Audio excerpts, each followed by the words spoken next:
All right. Peace, everyone. Peace. Hopefully, you're all doing well. Master Menyelek, Abba Herut. Hopefully, you all had a good, strong, you were able to get what you needed to get done, and you have earned your rest. We're here on our day of rest. Give thanks to Chief Yuya.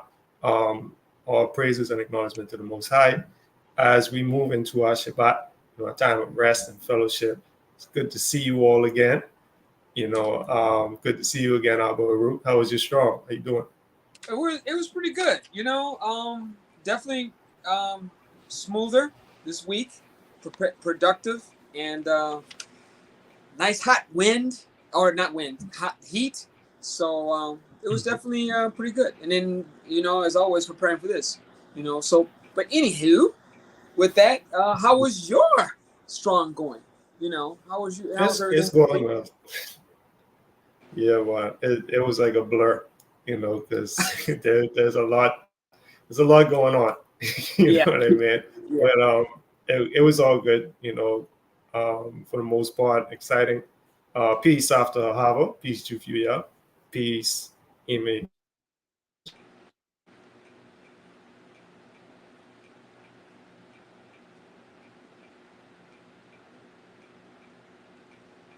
Uh-oh. Master Millette, he looked like he froze up on us. Because after a while, I know he was saying, giving everyone in the live chat peace. So, um, uh-oh. Well, anyhow, I'll just go ahead. Peace, Sapta Ahava. Peace, Chief, as always in the building. Peace, Alpha Womb. Yakira Eden. Okay. Peace, Zaya. Let's see. So I'm just reading in the chat. There you go. You're back. I was just reading. You kind of froze up a little bit, Master Menyelek. Yeah, okay. I see that. I got you. Yeah. Hopefully that's not a sign of things to come. Right. Right. Frozen icicle pops. Yeah. So I was just reading in the chat. Okay. Go ahead, brother. No, I just finished. You just came in right. Anu Radio, peace to Anu Radio, and peace, not pizza. Peace, peace to Alpha Woman now, with the Yakira Eden. Yeah, peace, peace. Yeah, man. So we get it into time again, right? The concept of time. This is part 2. And you're frozen on my side. I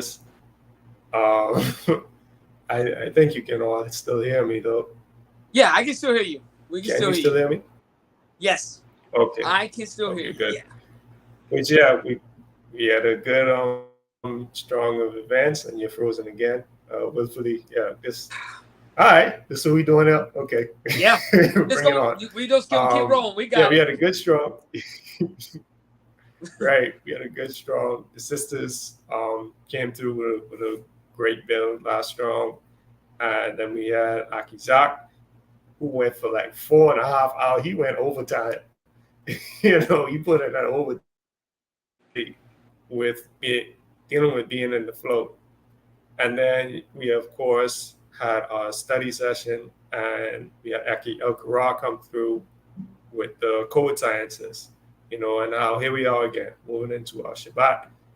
We also had another segment from Chief Yuya, Chief Yuya podcast, and he touched on a lot of good information in terms of foundational information, and even a little bit more of the metaphysical aspects. We were dealing with a lot of morality, how to be a good person,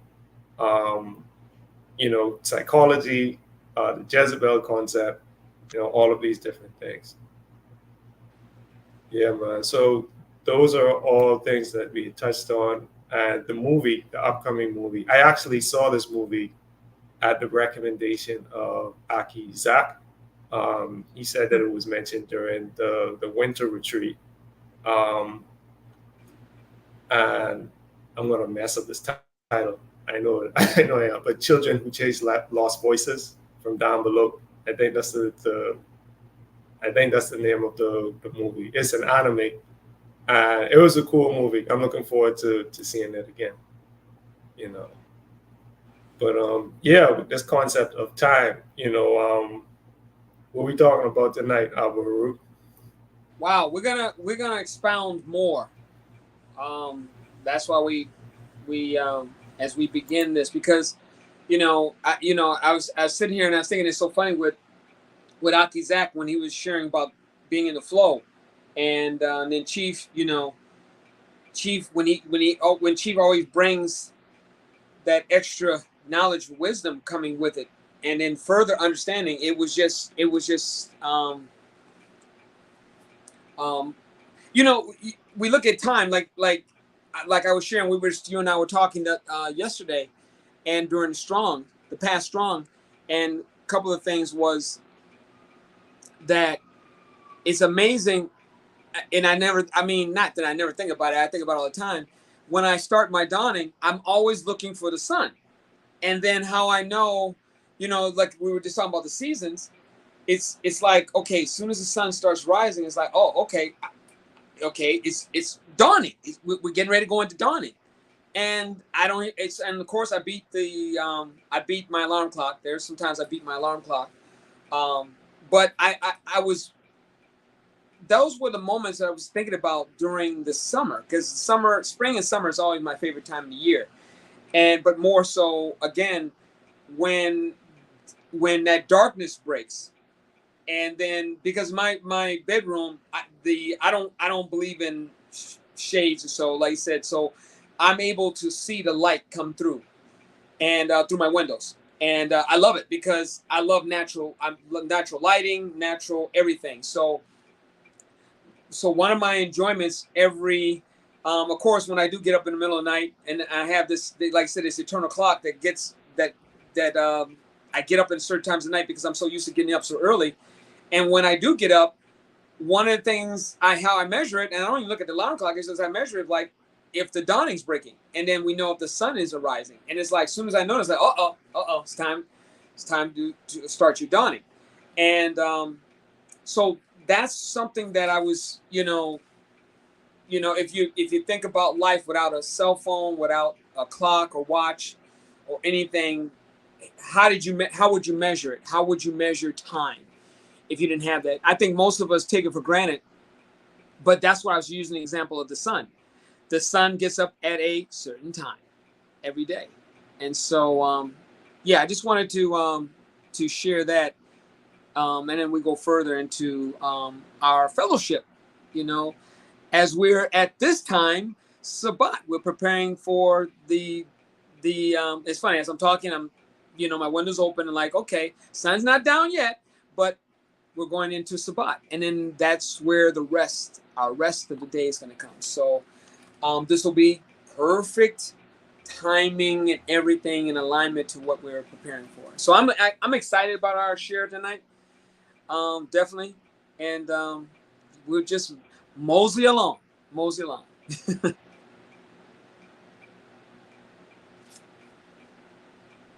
So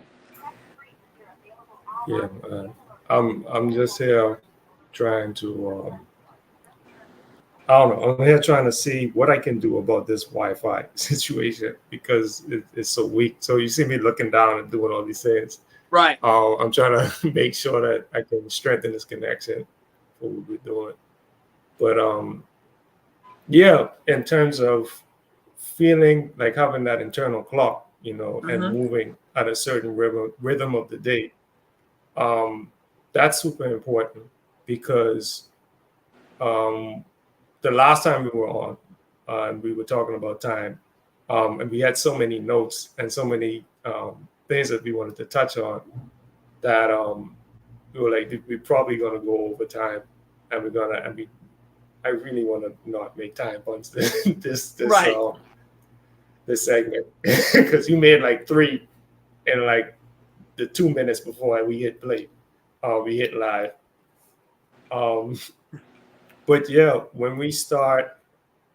um, when we started talking about time and we got into all of these different elements and avenues and like what time is and how we can abuse it or use it, or how we think of it as a commodity, you know. And Chief had chimed in, and he had helped to shed a lot of light as well. In particular, he made a lot of, at least the things that stood out to me, were the points the Chief was making about time being measured from moment to moment, or being measured in events, you know, and time also being something that, if you're in the flow of what you're doing, you kind of lose track of time because it's in your external environment, right? Right. And having that internal clock sync up with your external environment, like you can feel a sense of harmony. Like, you ever woke up like a minute before your alarm clock goes off, or maybe half an hour, maybe you needed to wake up earlier, you know, and sometimes you're like, I could have used that extra 20 minutes, you know? Yeah. But you wake up right on time because you feel, when you wake up like that, you feel super well rested. And sometimes it's hard to understand like exactly why you feel so rested. It's like, I went to sleep 2 hours ago. I should not feel this well rested. You know, if you pull an all-nighter, but you feel charged, and you move, you rise with the sun, you rise with the day. The birds are chirping, the sun is shining and coming up. And when you walk outside, like, everything is cool. You know, and then the Fire Nation attack. No, everything is cool. And you feel a sense of harmony. And throughout that day, if you can maintain that sense of harmony, you would consider it to be a good day, you know. But usually, sometimes through a fault of our own, and sometimes it feels like it's a test. Like, things don't always go according to the way you quote unquote plan it. Right. And it feels like you're being knocked off of your timing.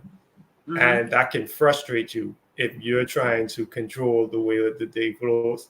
So if you have like a tight schedule and you just try to cram everything into the schedule, I think Aki Jason was saying, like, sometimes when he's moving throughout his day, he tries to cram as much as he can into one day. Right. And sometimes that can make you feel like you wish there were more hours in the day. And I completely understand where he's coming from, because I do something similar.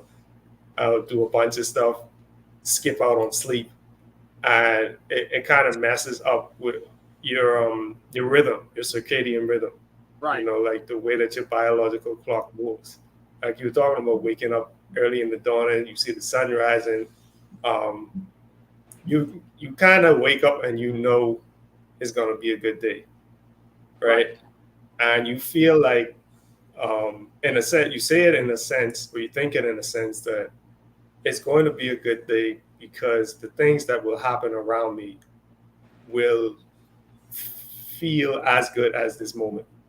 You know, so you sort of impose that on the events, but then you leave it alone, right? You just say that one thing and you leave it alone, and you really only need to say these things once, like, today's going to be a good day.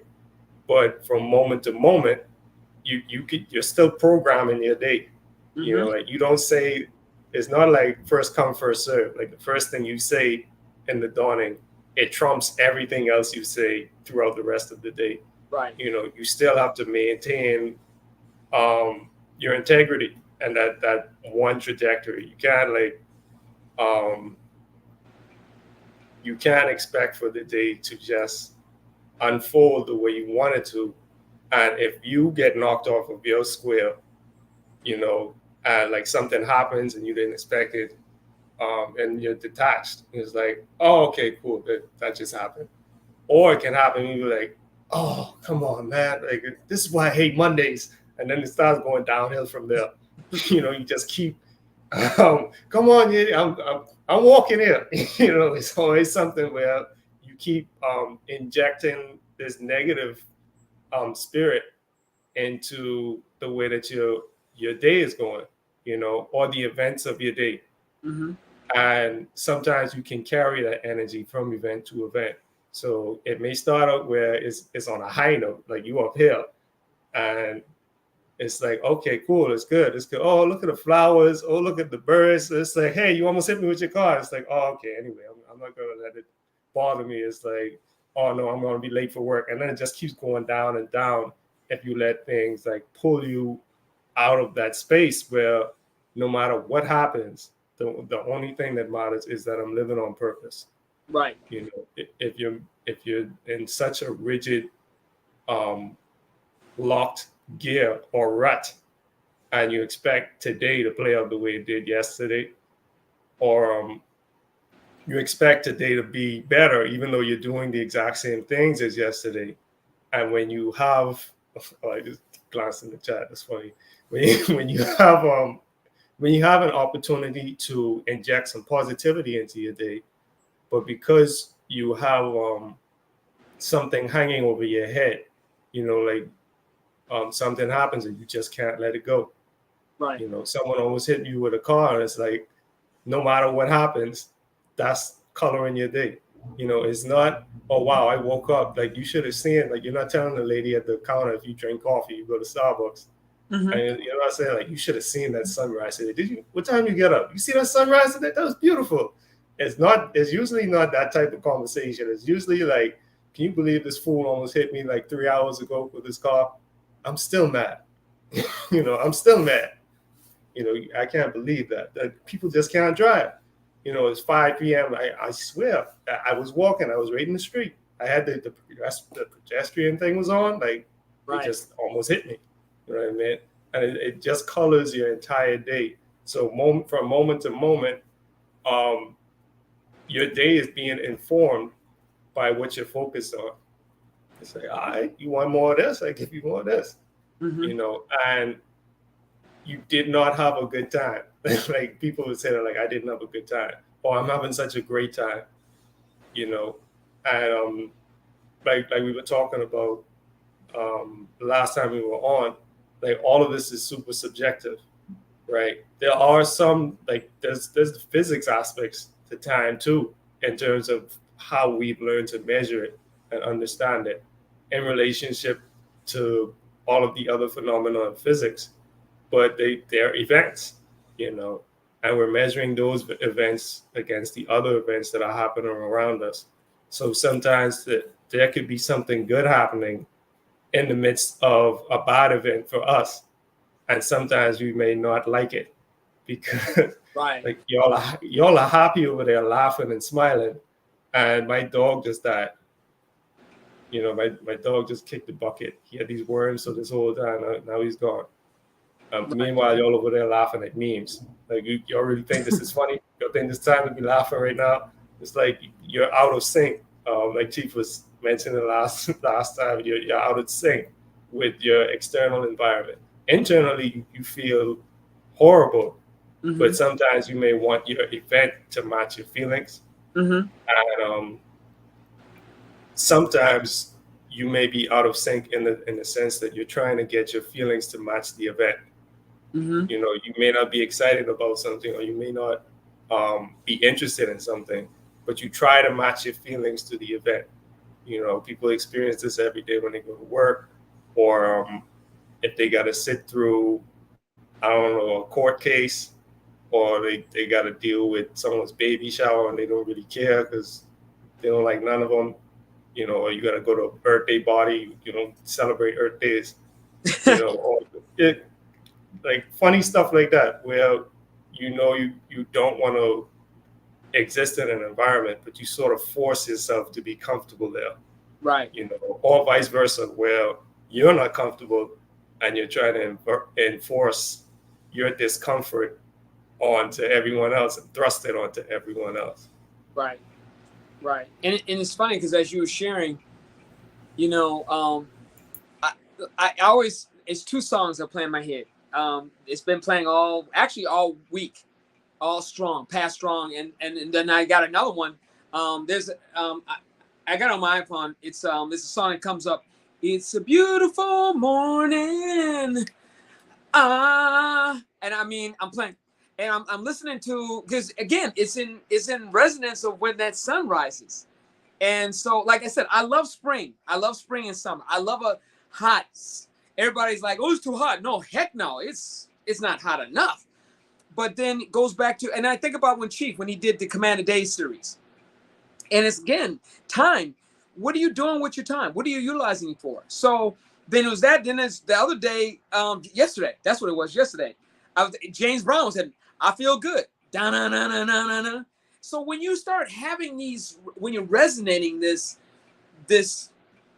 vibration, when you're realizing the time and you're taking it and you're utilizing it where you can, again, utilizing it in a positive way where it's strengthening you. It's a vibration. It's, so, I think of, I start the day when the sun rises. And as you were just sharing about how people start their day out, they're always, if it's miserable or they're whatever the challenge they're going through. But the thing is, if you started off commanding, like Chief, again, I keep thinking about when he did the Command a Day series. What are you doing with your day? What are you doing with your time? You're commanding it. Why? By saying you're starting it off positive. Now, again, doing all of this, I don't like getting up in the morning. But those are the moments where I can appreciate time. I can appreciate the moment that we're sharing because, one, I'm utilizing it in a positive way. I'm also taking consideration that, because I think about it, it's like, can you think about the Most High? It's like, dang, I got to rise every day. On point. Sun or no sun or cloudy days, rising. And then rising and then doing its motion and setting. And so even though we go through a moment in our busy day, we sometimes miss those moments like that. And so that's why in the dawning, I really, really learned to appreciate it, not complaining that I don't like getting up, but utilizing the time that I have. And it's like, okay, what are you going to do with this? Okay. And then how are you going to presenting in time? And it also takes me back to when we presented this a couple of strongs ago. And this is what prompted me, even, it's so funny, again, talking about timing, I was confronted with some personal challenges. And I had a choice. Either feed into the challenges or transform them and continually go beyond that. In other words, don't focus on the challenge itself. Focus on you, because I already know I'm going to have the solution. What are you grateful for? What do you use this time? And this is where I was going back to the songs I may be singing when I'm doing my meditations. The quiet time, sun rising, okay? The thing is, what am I doing with the time that I have? Okay. And so what I can say from that moment to where we're at now, has things gotten better? Of course. Master Menyelek, okay, he'll be chiming back in. So I'll just continue. But meanwhile, what am I utilizing my time with? I could use that time to feel bad and focus on the negative things because it's not gonna help it much if I do that. Or I can take that time, utilize it, and in a positive way. And how by using it in a positive way? By using it in one, I already know that I'm strengthening it. And then I'm taking the time and appreciating in the moment, appreciating the day. And so by doing so, that helps time go by. And of course, when it goes by fast, and now it's so funny, it goes by, everything goes by so fast now, it's just amazing. So, but anyhow, I want to, before Master Menyelek comes back on, I'm going to go back to the chat. I know you're going to come back, my brother. So I was just sharing that story, but I'm going to go back to the chat and then greet everyone because I don't want the chat to get past. Peace, Saftanaya, Shalom, Shabbat Shalom. Let's see. Peace to Emma Sequoia. Peace to Alpha Woman. Okay, I did say peace to Alpha Woman earlier. I can greet you again. Peace again. Sovereign Eats. Shabbat Shalom. Let's see. Peace again. Peace to Margie Marie, shalom. Peace to Akoti Yafe. And Chief says the best places in the world have the weakest data connections. Yeah, Master Menyelek, Yep. yeah, because it's so funny. Because when I go to Nigeria, when the lights go out and everything, I'm used to it. Lights go out, everything. Mhm. Hey, people like, well, what are we gonna do? Okay, enjoy the moment. Enjoy the moment. I don't sit here complaining because the lights are out or the connection's bad. Enjoy the moment. So, Mhm. okay. Oh, and then Chief, as I was singing a song, that's that song by Gorilla. Okay. I think I forgot the name of the group, but it's a beautiful song. I love it. Lost Almighty, peace to you, Lost Almighty, shalom. Peace. Um, Shalom. but meanwhile, again, just utilizing the time, and then that's why, as we're sharing in this moment of time, what are you utilizing it for? Mhm. Are we really utilizing it wisely? Are we really understanding the moment that we're in? Like, I'm thinking about the movie.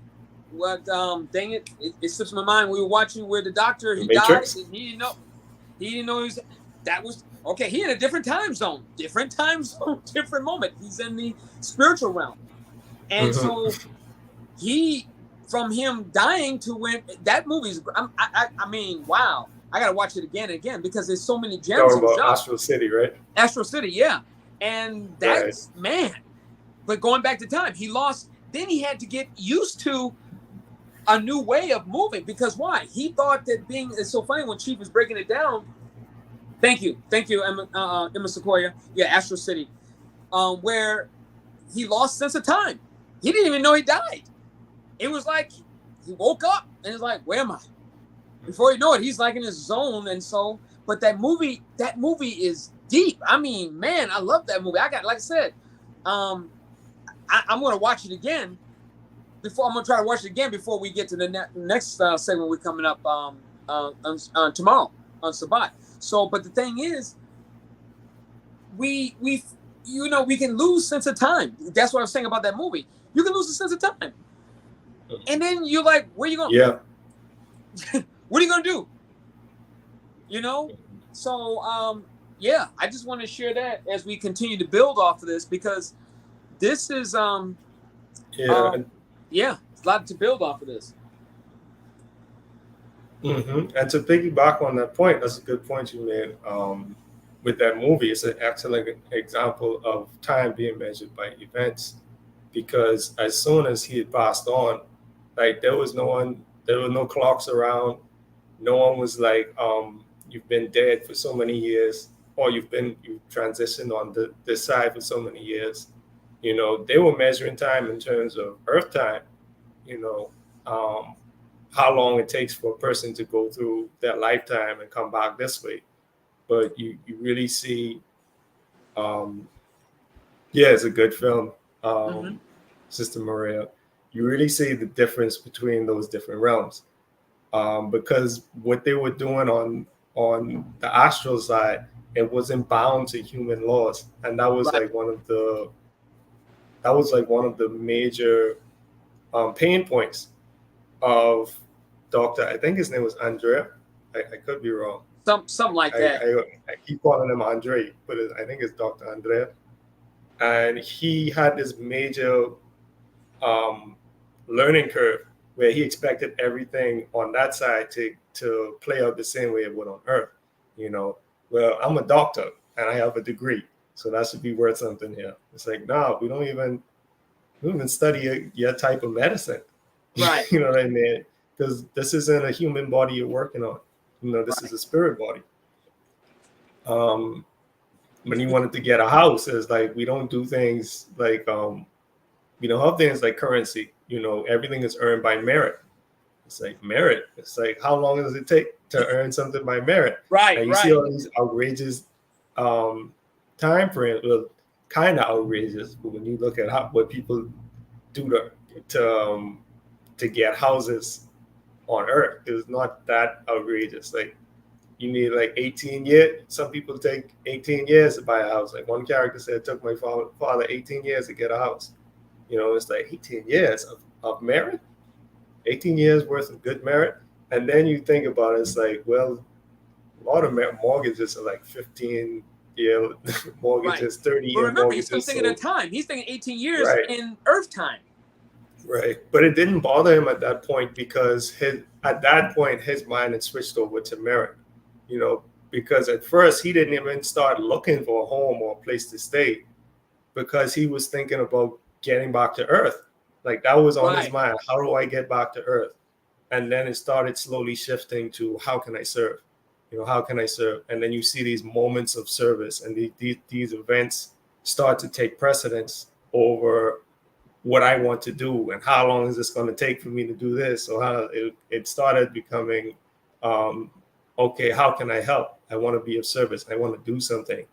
And he had that sense, for instance, when he got there, but it was more in the sense of, I know what I can do because this is what I did back then, as opposed to, okay, I'm willing to learn.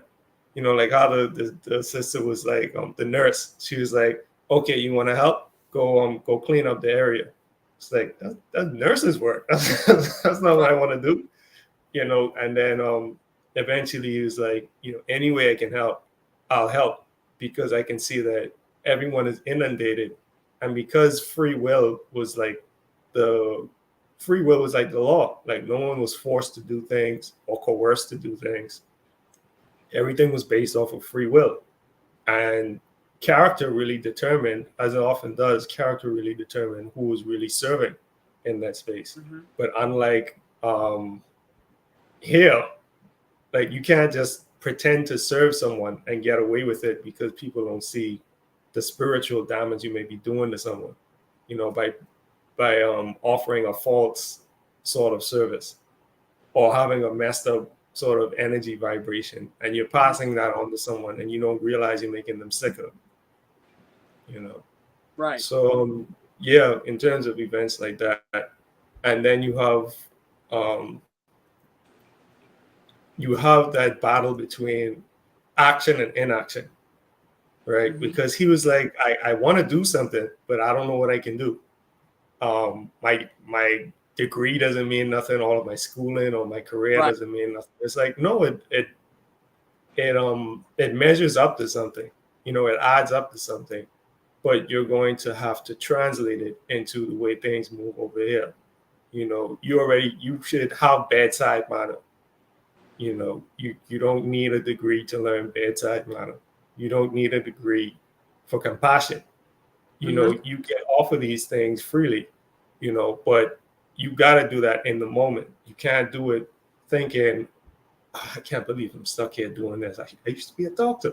I used to have a stethoscope and a scalpel, wear lab coats. I don't even got no lab coats. Everything's tie-dye up here, So yeah, you gotta move with the moment that you're in now, as opposed to pining for a previous era, or your highlight. It doesn't necessarily have to be a time in your career.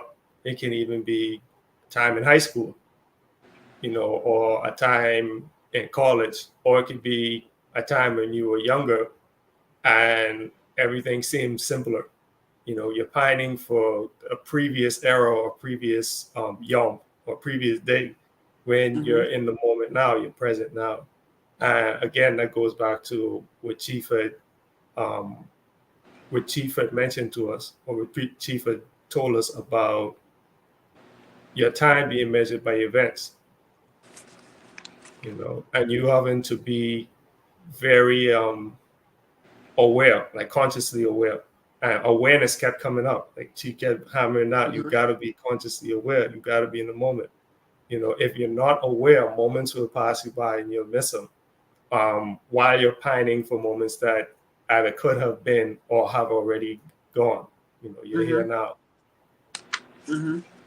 And it's funny because as you're sharing this, all of this ties into what we're sharing about time. And I remember, I mean, Chief always touches on things, but I remember, I'll give an example. Not that what Chief touched on, but I remember, growing up in the church, and I grew up Catholic, pretty much.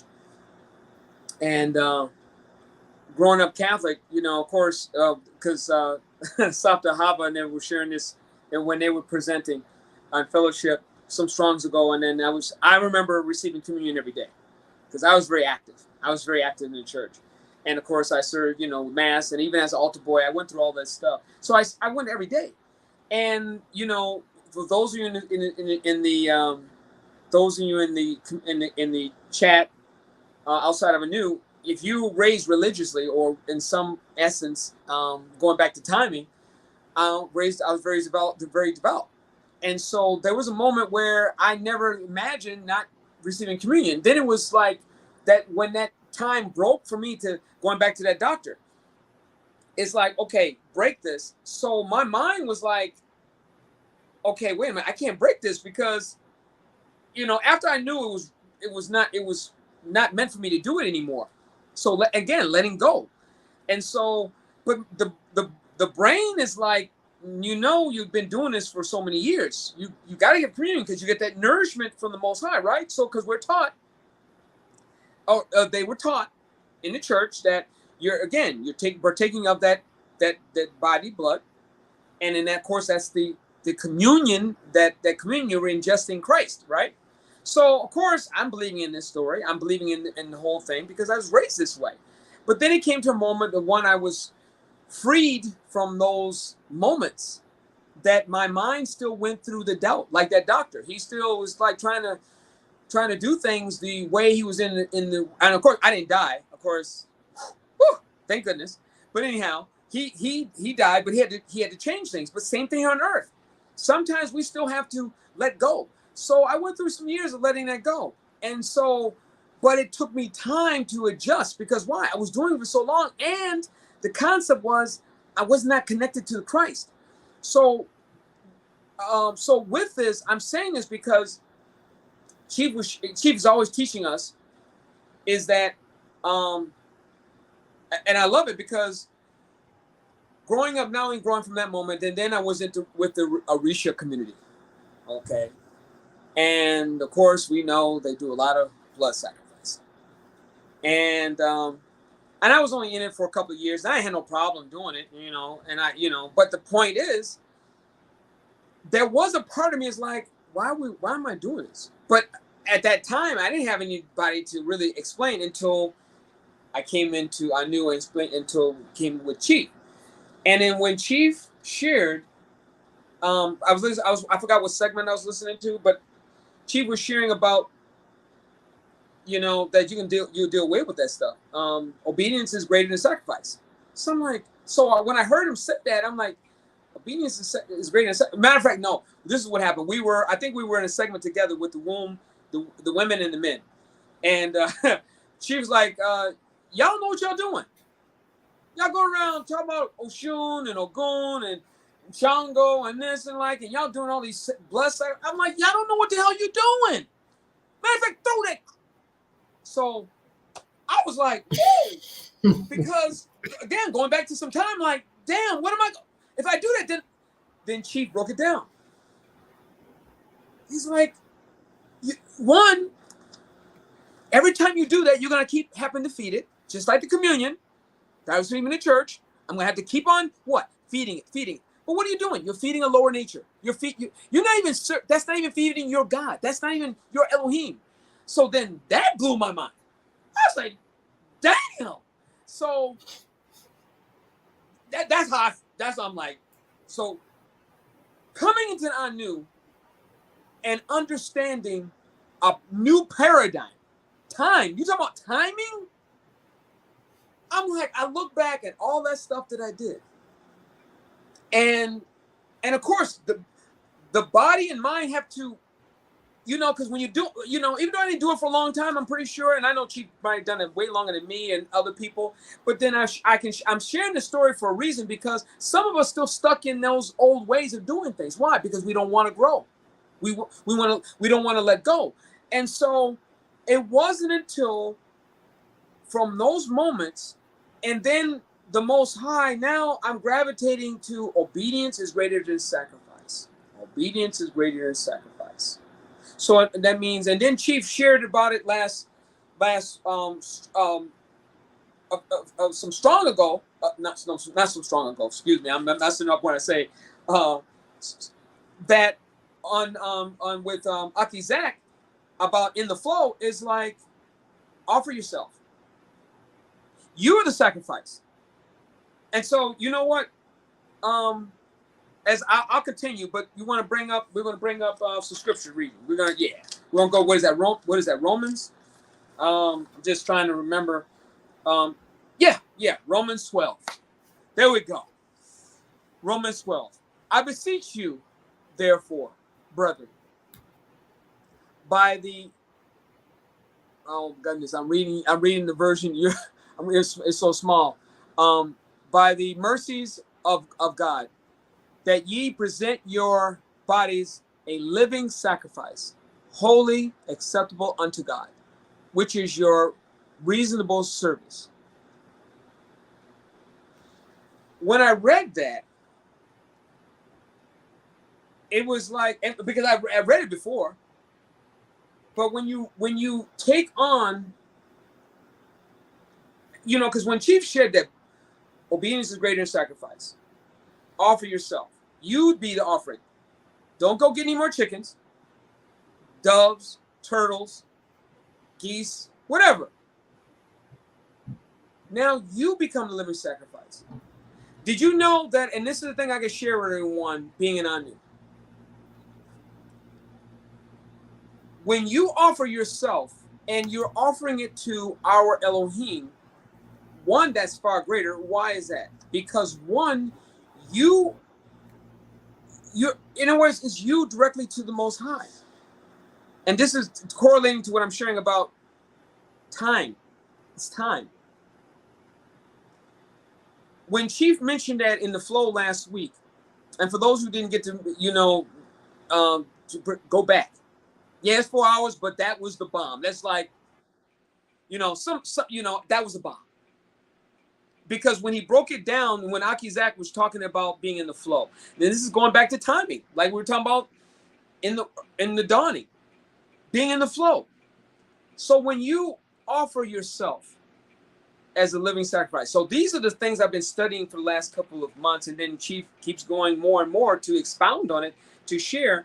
So I can share everyone from the time I was in church with communion, doing sacrifices.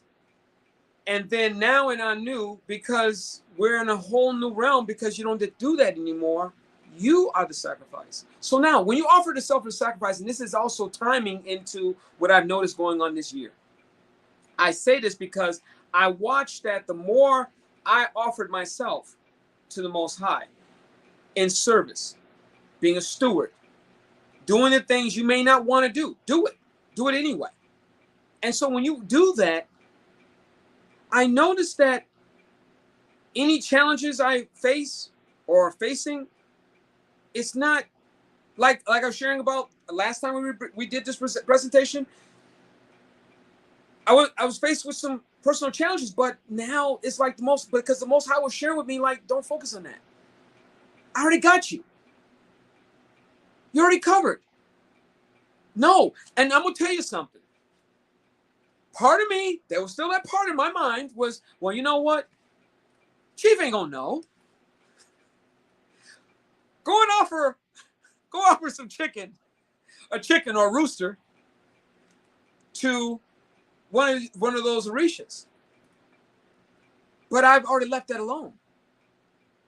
I've left it alone. Why? Because I moved from one, that's not my Elohim. I moved from that realm, timing, moving from one aspect to another aspect.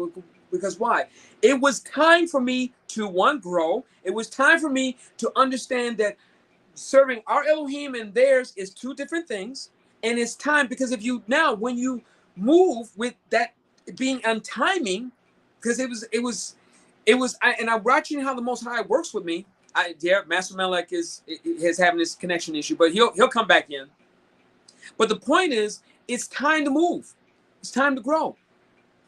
So I can share from my own personal experiences. Once I don't have to do all those things anymore, and I stay focused, continue doing what I'm doing, my meditations, continually studying, continually applying the knowledge, continually building what?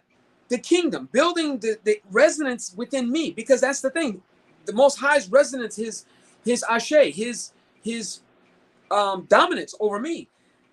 I noticed that things are not is more settled. And then going back to trust, because the Most High was sharing with me the reason I had to go through those moments, because some of us go through a moment that we don't trust. So now, in order to go through that opportunity, you're going to be tested to see if you trust. And so that's why there's different areas. And when Master Menyelek comes up, we'll go to another Bible verse. Is that timing? It's time for us to, like Chi would share, grow. Now, what would have happened if I didn't make that change or make that timing? I would have still wanted to go do some Orisha work. Or I would have stayed in the Catholic Church and still get and eat in communion. But then I realized that, and I'm grateful that the Most High is always showing me that no, timing, everything is moving in movement, in rhythm, in vibration. And if I don't stay on course, because it's in His timing, not mine. And so it's time to grow. It's time to develop. And so what I like about what she was sharing, like in Anu Way, and again, all the materials, it's the materials are here for us to move if we pay attention again to, like Akizak was doing in the flow, and then what was shared last dawn. I mean, not last dawn. Excuse me. A couple strongs ago, with the womb, with Okoti Maria and Sapta Ahava, about our covering, and so are we still going to be stuck in the lower realm? Are we going to be stuck in a moment where we won't want to grow, or we don't know that the Most High is testing us in our timing? And so what I'm going to do is I'll go to another while we're waiting for Master Menyelek. I'm just watching the chat, making sure I don't miss anything in the chat. But I'm going to go to another Bible verse. That's 2 Corinthians. Master Menyelek, when he comes up, he will put it in the chat. But it'll be 2 Corinthians 6, verse 14, verses 14 through 17. And then that's second Corinthians. So as I come to it, I'll read it. Like I said, there you go, Master Menyelek. I was just gonna read 2 Corinthians 6, 14 verses 17. Okay. And so as I'm reading that, do not harness yourselves in a uneven team with unbelievers. Virtue is no compassion for crime. Light and darkness have nothing in common. Yahushua is not the ally of Beliar, nor has a believer anything to share with the unbeliever. The temple of God has no common ground with idols, and that is what we are, the temple of the living God. And so when I read that, I take in mind that, again, it's time for us to understand that as we're offering ourselves as a living sacrifice to the Most High, but also understanding that this is the timing. Time is now. We don't have there's nothing else. And so when Chief was sharing with us and teaching that when you offer yourself as the offering, your life will, again, and then our Elohim will speak to us and strengthen us and guide us to wherever we need. Okay. I know, Master Menyelek, it's okay. I got you, my brother. And so what I love about this is it's time for us to what? Let go of idols. Let go of separate ourselves. It's time to let go of the things that's holding us back. It's time to move ourselves into our studies. If anything that I've really learned to appreciate, and especially with Master Menyelek, is studying. I love studying with him, because when he studies something and he's like, and then we'll share among ourselves of certain things, and then he was like, well, Abba, you can go deeper in this, because when Chief presents, he, like he said, he breaks it down. I appreciate it about Master Menyelek. And so from us doing the fellowship, it gives me an opportunity to not only watch, like you said, El Karar, Yakira Eden, Akoti Yafe, Safta Hava, and of course my brother, dang it, my Akoti Zach. And that is when you're studying, and again, we're moving, we're separating ourselves, and we're like trying to build the Most High within ourselves. And that's what I appreciate, this second moment of moving in the timing. And then we got Chief in the building. The Chief. I was just looking at the chat. It's okay, Master Menyelek. We gon' I got you, my brother. Go ahead, Chief. And Chief came in to save, because my Wi-Fi is just doing some nastiness right now. I don't know if you can hear me. Yep. And he's in and out.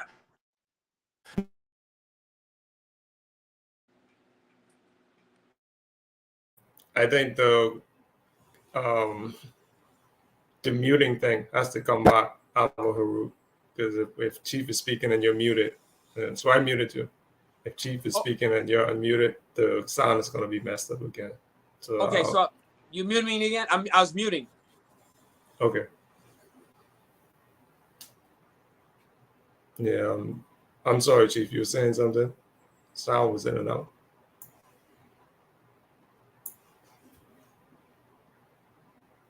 And you're muted now. I don't know what's going on with technology tonight. Yeah. And remember all those other times where all that noise? Now we found out it was another device. I shifted another device. Right. I hope everybody in the chat, we haven't heard any crunching like you're eating Jay's potato chips or something like that. So far, I haven't heard anything. So, okay. I've been able to, I was able to connect to a stronger device. So hopefully I don't get kicked out anymore. Peace, Chief. Peace. Can you hear me? Right. Yeah, we can hear you now. Yeah, loud and clear. Okay. Yeah, I don't know what that is. I just came in because I saw Master Menyelek was dropping out. I was.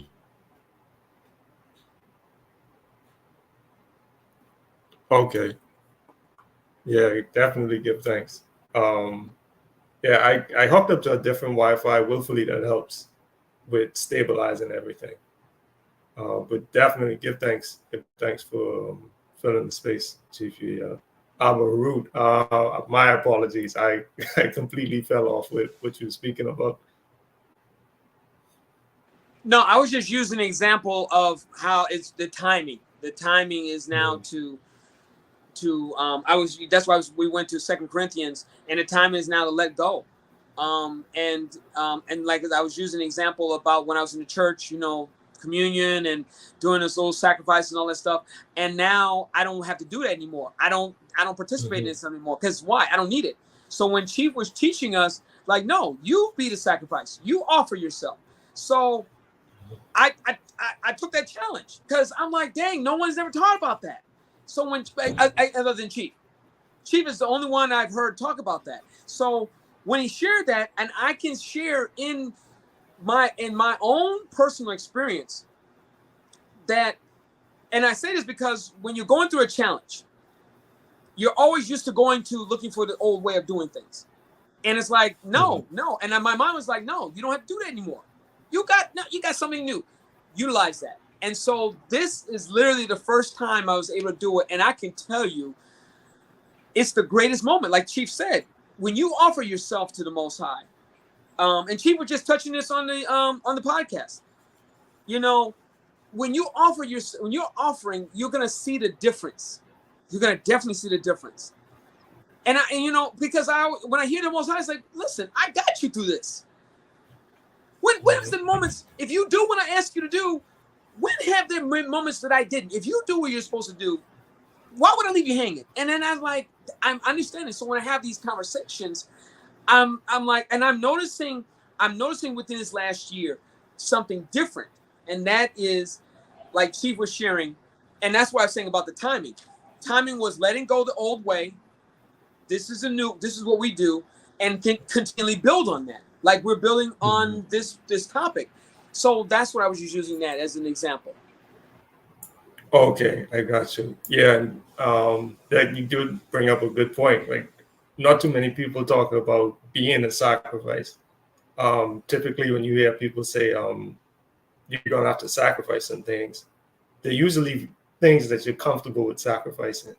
You're gonna have to cut off some fake friends, or you're gonna have to get rid of that person who's in your life that's always doubting you. You got to get rid of the naysayers. You got to get rid of the haters. It's like, okay, you got to get rid of that stink attitude. You gotta you gotta get rid of the your consistent and willful disobedience when you're told to do something by anyone who you perceive as being associated with authority. You gotta do something about that disdain for authority that you have.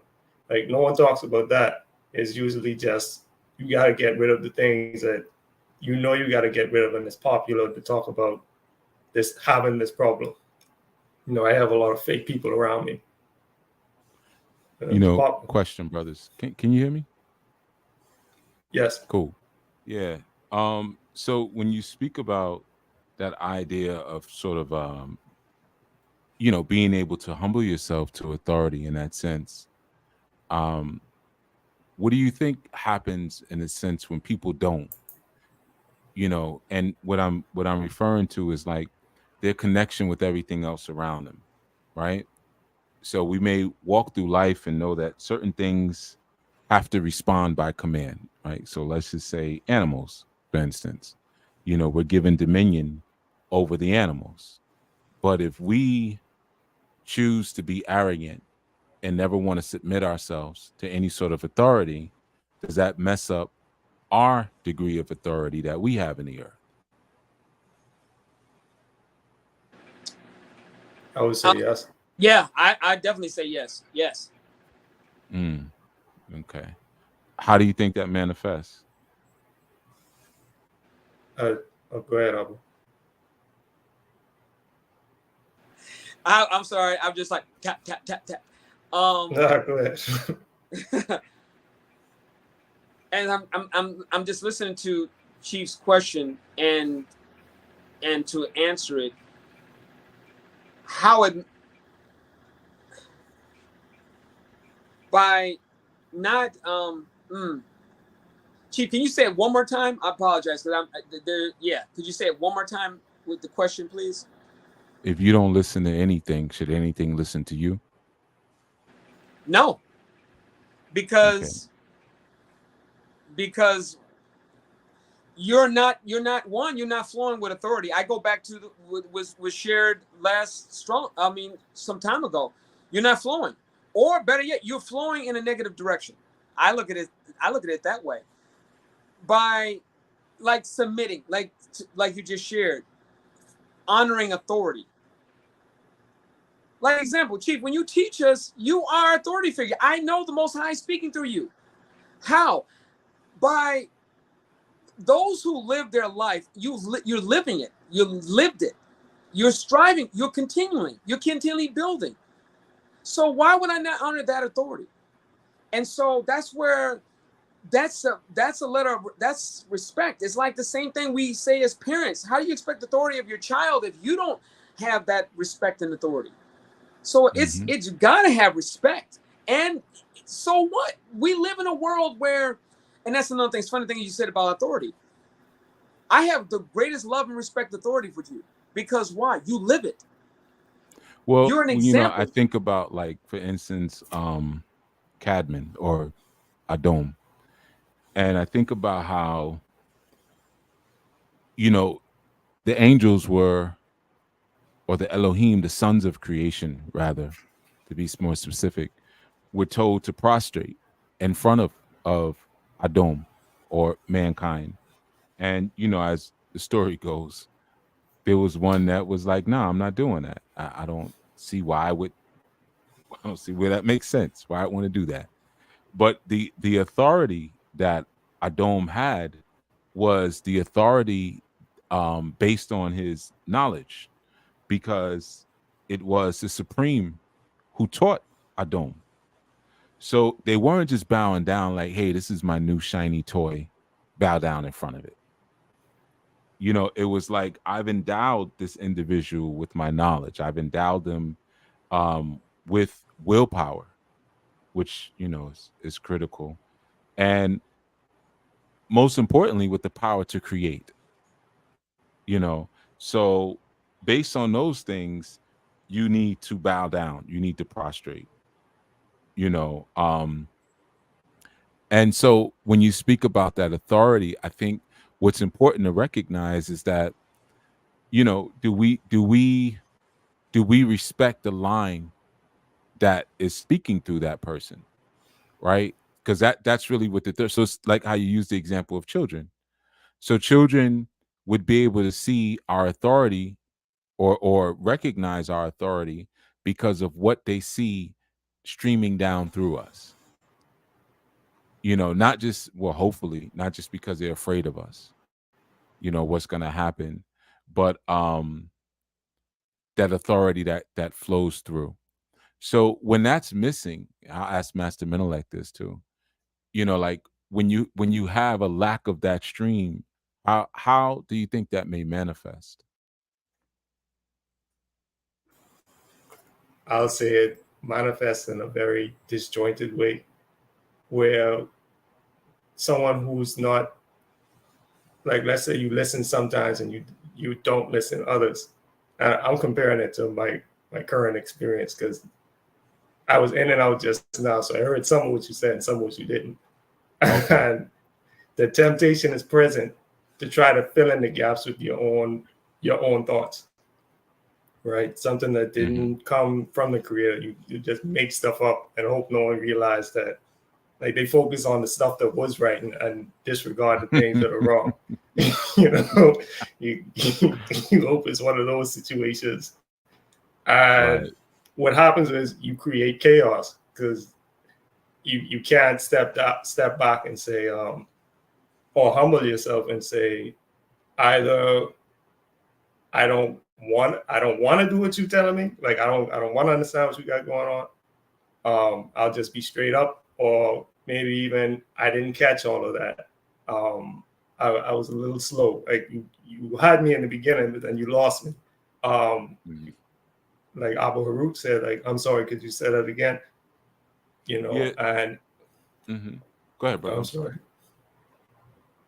No, I was saying, even with that, it takes a level of vulnerability, because you got to risk whatever the response is. It doesn't necessarily have to be polite. It doesn't have to be like, go with social norms, like, "Oh, can you repeat yourself, please?" And it's like, of course I'll repeat myself. My pleasure. It may. You know what I'm saying? It depends. See, that's the thing, man. When we recognize that we move beyond and we function beyond logistics, we understand that there's a spirit that's endowed in everything we do. So there's times you could be talking to someone, they'd be like, yo, I didn't hear you say that again. And they're just doing that to try to issue a command to you based on what the spirit of the conversation is. They'll pretend like they don't hear you. Huh? Say that again. And then it might be times when someone legitimately didn't hear you. There could be another time when maybe someone you have to read like, okay, maybe their IQ, their intellect isn't where I thought it was. So let me explain this differently. And then it could be another time where you're just not clear. So they're the ones being polite by saying, can you say that again? Instead of saying, you're not making any sense. But maybe if I get you to say it again, you'll change it this time to something that does make sense. So it's like you have to be able to see the spirit of what's actually happening. Like for instance, when you look at certain Islamic scholars and they talk about Genesis 2:7, where the breath of life was breathed into Adam, there's some scholars that say that breath was actually an evil wind. That's what they call it, the evil wind. And this was the reason why Aziel, or who we later came to know as Lucifer, refused to bow down, because he was like, yo, you just filled this dude's body full of evil. I'm not bowing down to this. So it's like the spirit of the moment is always so critical. So yeah, sometimes asking for that repeat, it's an act of humility, hopefully on both sides, but that humility is like feeling the moment. How's this person coming at me? Are they asking me to repeat because they want to see if they can control me? Were they ignoring me this entire time? And if so, maybe I just need to stop talking. Maybe what I'm talking about isn't interesting. And that like where I speak about the first judgment is always a judgment you render on yourself. Always ask yourself, like, man, am I not making sense? Or am I out of season? Maybe I burst into the room talking about this thing and they were already in a conversation, or they were watching something or whatever, or I just messed up the vibe, so that first personal judgment is always so valuable in that sense. So what I was asking about was authority. We were saying that Abba Herut has shared, like, how even children respect their parents, and I was saying that that authority, even from Adoma, came because of what the Most High taught Adoma. So as a result, he was then worthy to have Elohim bow in front of him. Because he received something, he received secret teachings that they didn't. So it's almost like the relationship between parent and child. Your parent knows things you don't know. Secret things, grown-up things, and you can't wait till you're old enough to get those juicy grown-up secrets, and sometimes that helps to establish an authority. But I was speaking about, what does it look like when someone refuses to humble themselves to that authority, but yet and still wants others to humble to them? Oh boy, I'm gonna pull a page out of Aki Zach's book. That reminds me of a movie.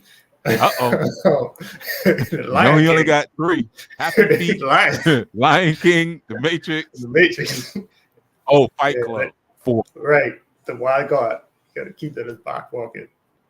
But Lion King, right? Scar, Uncle Scar, when he finally quote unquote took over, and he brought about absolute chaos because there was no sense of the natural order of things in him. It was just what I want. Right. And that can happen very quickly, like just destroying everything that was built up before you. Okay. Yeah, man. It's interesting because when you think about that, like the timepiece as it relates to authority, still looking at that same mythology, well, he later became as known as Shaitan, but his whole beef was that I was made first. I was here before him. I got more time in. I've got more time in on the job. You know what I'm saying? Like, I was here from rip, but sometimes we count time, but we don't really count like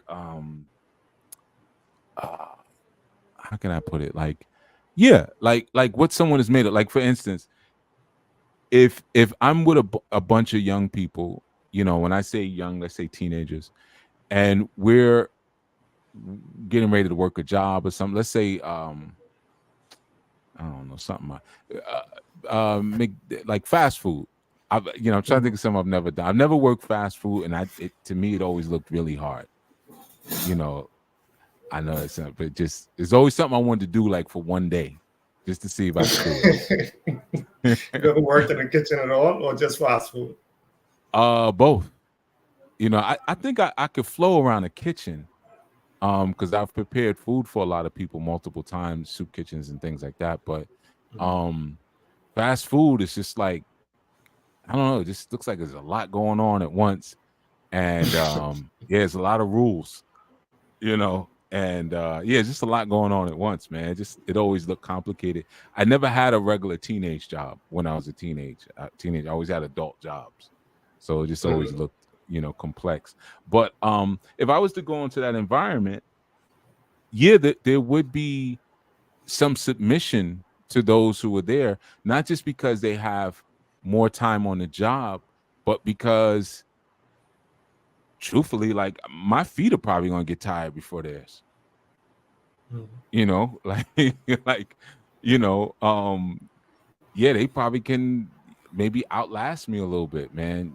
Just so sometimes the makeup, I know that's a very crude example, but you think about, like, again, with that same story, Adon was created with the nature of the seraphim, cherubim, and the human. When you break down the words, he had what as Aki Zak would call the Al Nura. Oh man, we need to trademark that. Yeah, that Al Nura. What does it fix? Everything, man. You just put it on your salad, put it on everything, man. It's good, man. Your doors, squeaky doors. Clean your babies, wash your babies. Right. Clean the afterbirth off with that Al Nura. But he, the Nur in Arabic, as some know, means light. So Adam had the Nur, and it's like, it's so subtle that it's interesting, because he had the Nur, then he had the Nar, then he had the Nas. And if you don't know how to read the translations properly, you think like, oh, it's the same thing.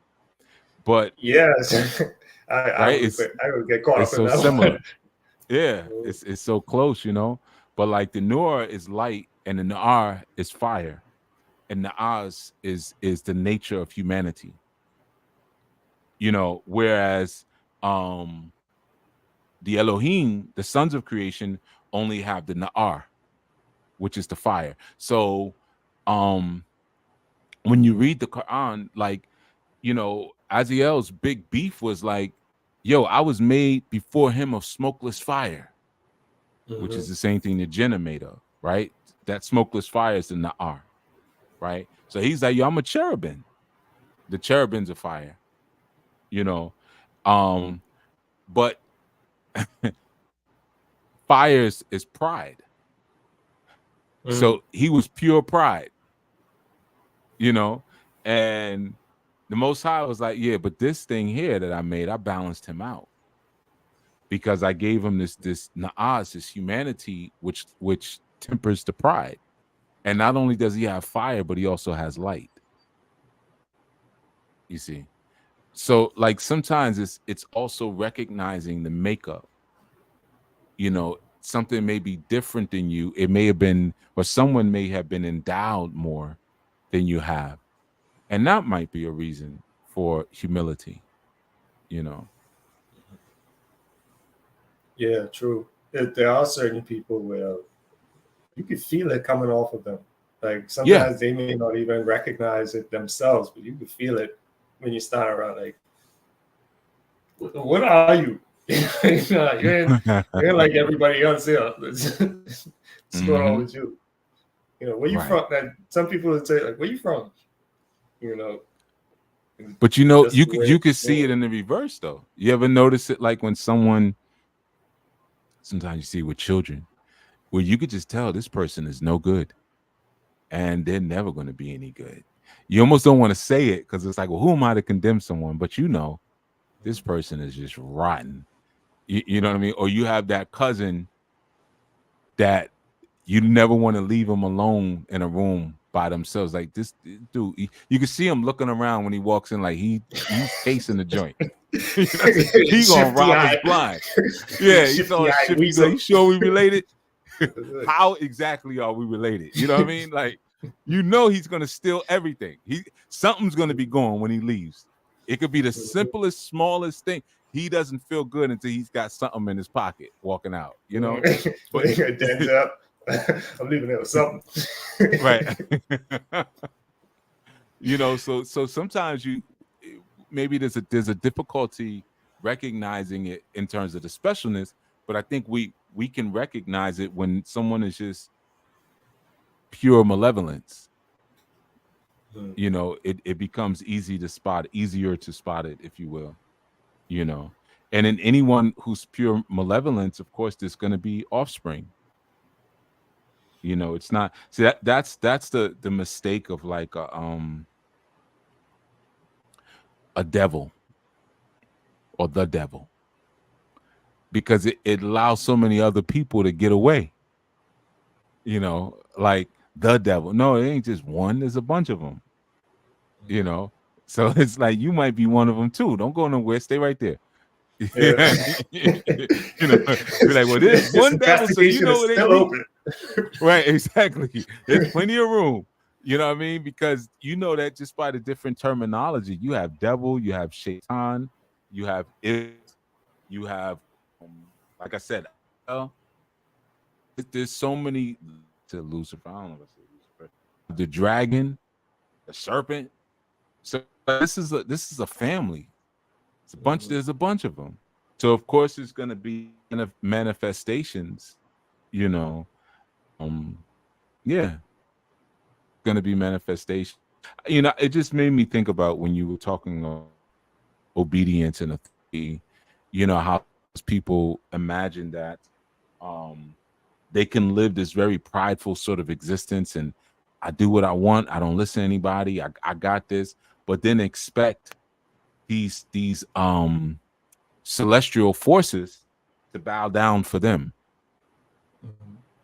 And so in that moment, you're not actually behaving. You're behaving like Iblisa or Iblis.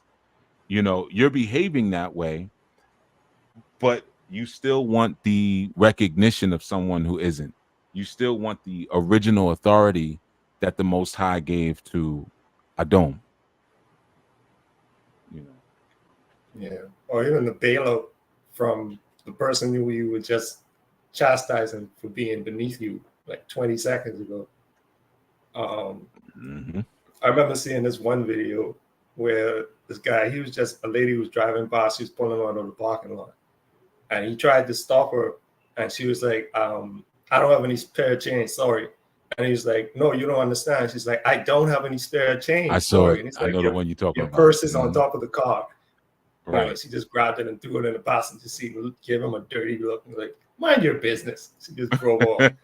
It's like, come on, son. I mean, but that just goes to say, like, sometimes we're looking for people who have the spiritual and mental faculty to be sunshine and to kind of show a smile, and not realizing like some people live to deliberately do wickedness. Like that's just so, even though, yeah, I did something nice for this person. And I think that's so critical for those who are in captivity, because that's that Stockholm syndrome sometimes too, where that comes about, where you're trying to identify with your captors and on some level even show grace and love and curry their favor without realizing that they're just malevolent to the core. And there's no wins. There's no way you can win there. You know. That's why, I mean, again, I think we spoke about that recently, you know, with the be fruitful and multiply, and that word really being Ra'ab, you know, be fruitful and master, you know, and then once you understand that level of mastery and that presence of mastery, you understand those who are obedient to the original orders. You know, if you look at something like the Bantu expansion, you know, which is so interesting to study, you know, how these Bantu kingdoms, the amazing things that they did, you know, on the continent. And you see, these are people who mastered and mastered to the level that scientists and archaeologists still can't figure out. Like, how did they do this? How did they do that? How did they do that? Because they were so obedient to that first call of master, you know. So anything outside of that, you sort of lose your authority that was given to you in the very beginning. You know, I guess it goes back to what you all are saying about time.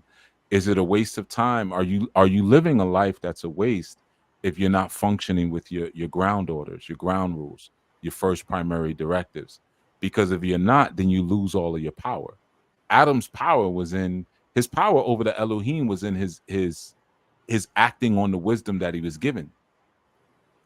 That's where his power. So the minute he stopped doing that, Elohim would beating him across the head left and right. You know, like, I'm gonna sleep with your wife. You know? And then my boy gonna kill your boy. You know, like, you know, he was just getting it left and right. Then when they go in the Mitzrayim, it's like, yeah, now all these Necharu are beating you up. Can't do nothing about that, but maybe run. You know, like, all because he stopped living by the wisdom that was implanted in him through that first breath. And you see a lot of stories that convey that same message of when you disobey, that basically literally all hell breaks loose as soon as you disobey that original order. Don't have no other gods before me. I'll be with you, you know, and then you go make another god, or, you know, destroy this kingdom completely. It's like, nah, I chose to do it my way. And then you see what happens there, you know, or take this vow and don't drink of the vine and don't touch no dead things and don't cut your hair. Check, you know, and then all hell breaks loose. And you keep seeing this cycle of, listen, this is what you need to do to get back in alignment. Okay, I'm going to do that for a little bit, and then I'm going to do my own thing. And then it's like, all right, this is what you need to get back in alignment. All right, I'll do that for a little bit, and then I'll do my own thing. And it constantly happens, where it's similar to like when we were talking about compromises. And if you make a deal with someone and you know that they get what they want first, like, the chances of them actually fulfilling their end of the bargain may not be that great, depending on their character. You know, you give them what they want first, and then you start giving them demands of how your relationship is going to be after they got what they want. It's like, yeah, sure, I got you. Yeah, I hear you. They're like, all right, I stopped the beatings. Now you're like, oh yeah, whatever. Yeah, we got it from here. You know, until it goes back to that suffering again. It's like, you know what? I'm not dealing with you anymore. You know, because the analogy is right and exact in terms of, I'm dealing with a whore. You know, I'm dealing with a horse, people with a horse mentality. And no matter how hard I try, y'all ain't trying to be no housewife. Clearly, you know, y'all just out there holding it up. And then when you get punished for it, then you start looking for a savior. Yep. You know, it's interesting because as I was sharing this, we were sharing the story. It always. I'm trying to think of the word to use. it always I was when I was having a conversation with people, and I said, listen, if you want to overcome, you know, like example in this realm, Earth, it's like evil always seems to, it's got the upper hand. Like you were saying, you know, about Shaitan. He was like, hey, I'm the first. I'm, you know, and it's like I noticed, especially in Chicago, everyone just gives in. It's like you can't beat them. You can't beat. And I'm like, y'all out your damn mind.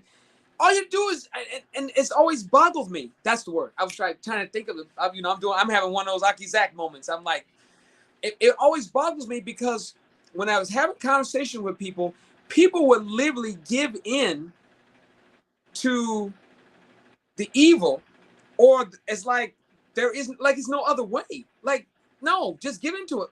But then wait a minute.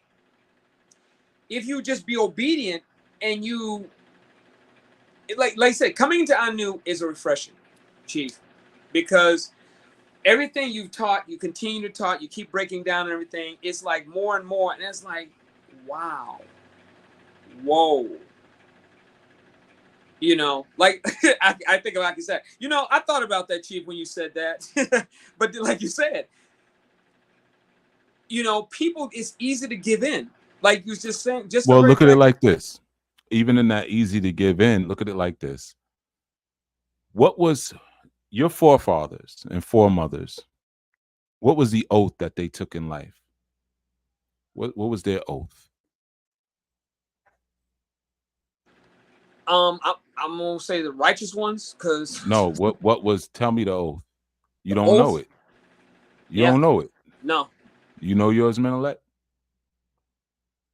That's why evil be beating you up. Evil knows its oath. Because when evil came here to the planet, it made an oath. You know, when these deceivers came, now we're talking about the fallen Elohim, the Nephilim. Imagine this. Look at the story. Marduk, or who you know in Hebrew as Mikael. But Marduk goes to war with Iblis, or who you know as the dragon. And they're actually really in the right kingdom of Malkut. When we look at the Kabbalistic learnings, we learn that Malkut is the earth, but the original Malkut is a spiritual earth, which would be a heaven. So they're in heaven, and Anu tells Marduk or Mikael, yo, handle them dudes over there. I want them out. You know, referring to Iblis, or you call the dragon. So they fight, right? It's Mikael and his seraphims against Iblis and his cherubims, and 200 to be exact. Those cherubims, they lose, right? Now they got to come down to the clay world, because see, that remember that was Iblis's beef. He was like, yo, I made a smokeless fire. Dude is made out of clay. Like, are you serious? That I gotta bow in front of Mr. Potato Head? I don't think so. You know, look at him, strong with a new break. He can't even fly. You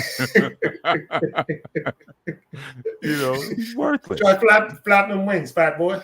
Right, exactly. See you fly. You gotta eat out of the trees. What a loser. You know, so he sends them down. They fight. He gets kicked out, right? And they're on the ground now. And they now are on the ground. See, this is a thing that, like, the Christian church got a lot of people messed up, because people are looking for spooks. They're looking for angels, you know, ethereal angels. Man, when these cherubims came down, man, when they lost that fight, they came down and took on human form. How else could they survive in this dimension? They were cast out of the higher heaven. They have to survive here as humans. So they made a pact that we are going to deceive the children of Anu from this day forward. You see? So they know their oath from the very beginning. Evil has its oath. You kick me out of my home and I got to be down here. This, this is like the story to Matrix. When he's like, man, the smell, your rotten flesh. You see? If we say it one more time, it's going to show up. Greetings. I am he and he is I, whatever he say. Let's go. but yeah, so it's like they know what they came to do from the rip. And that's why when you read that story, the story with Job, and he's like, yo, where have you been? When that's Job 1:7. He was like, yo, I've been going back and forth. Well, he said, actually, I've been walking up and down. When you translate that those words, he says that's walak. I've been walking up and down on Eretz, the earth, looking for who I can devour. So, and you notice in that moment, Yahuwah wasn't like, what do you mean devour? How dare you? You want me to kick your ass again? You didn't get enough the first time? Don't let me have to call Marduk up in here. So there was this understanding, like, yeah, that's what you do. That's the oath, that's the pact that you made. That's what you do. So we don't know our pact and our oath. You see, like that saying, if you don't stand for something, you'll fall for anything. So if you don't know your original oath, your original marching orders, like, man, this is what I'm here to do, this is what it is, then of course evil is always going to be stronger than you in that sense. Even those Elohim who were persuaded to follow Iblis, probably some of our relatives. Some of them like, I don't know, man, I'm here. Oh, the shifty-eyed cousin. Right, exactly. The shifty-eyed cousin. And don't forget, Iblis handled the music. So he might have been, it might have been some Pied Piper kind of action. Like, he do got good beats. I don't always listen to the lyrics, but I like his beats. I like Lucifer's beats. So that's what I'm saying. Like, not knowing that original oath, man, Abba Herut, like that's why people are going for the okie doke, and not understanding that, the spirits, when we think about a spirit, you only know that a spirit is present because of an embodiment. Spirits all over the place. Who cares? They're only an issue when they embody something. So in order for there to be wicked spirits here, there has to be wicked people. Right? Because you could be around wicked spirits, so what? Hold your breath. Don't breathe it in. You know what I mean? But it becomes a problem. See, that's that spookism, where we thinking everything is invisible, not realizing, like, yo, they bleed. You can cut them. They bleed. These wicked things, they bleed. And then once you start to realize that, like, yo, these are wicked creatures that are people that are on the planet now, on the physical world now, and they once lived in a realm outside of Earth, because anything outside of Earth is spirit. Anything. Sometimes we think it's all up. Look up to heaven. Anything outside of the physical is spirit, even your thoughts. Right? So they come from the spirit world, and we got to always remember that a spirit is an identity inside of a body. And that body contains blood for there to be life. You see? So there's a breakdown of how spirit comes to be. So sometimes we don't recognize the wicked devil when it's in front of us, because it's sitting in front of us in flesh, and we're like, no, there's no way. No, you look like me. See him. Right, I see him. He's got a nice smile, and no, he smiled at me, and he gave me a peppermint after church. And it's like, well, they're only gonna look like a person.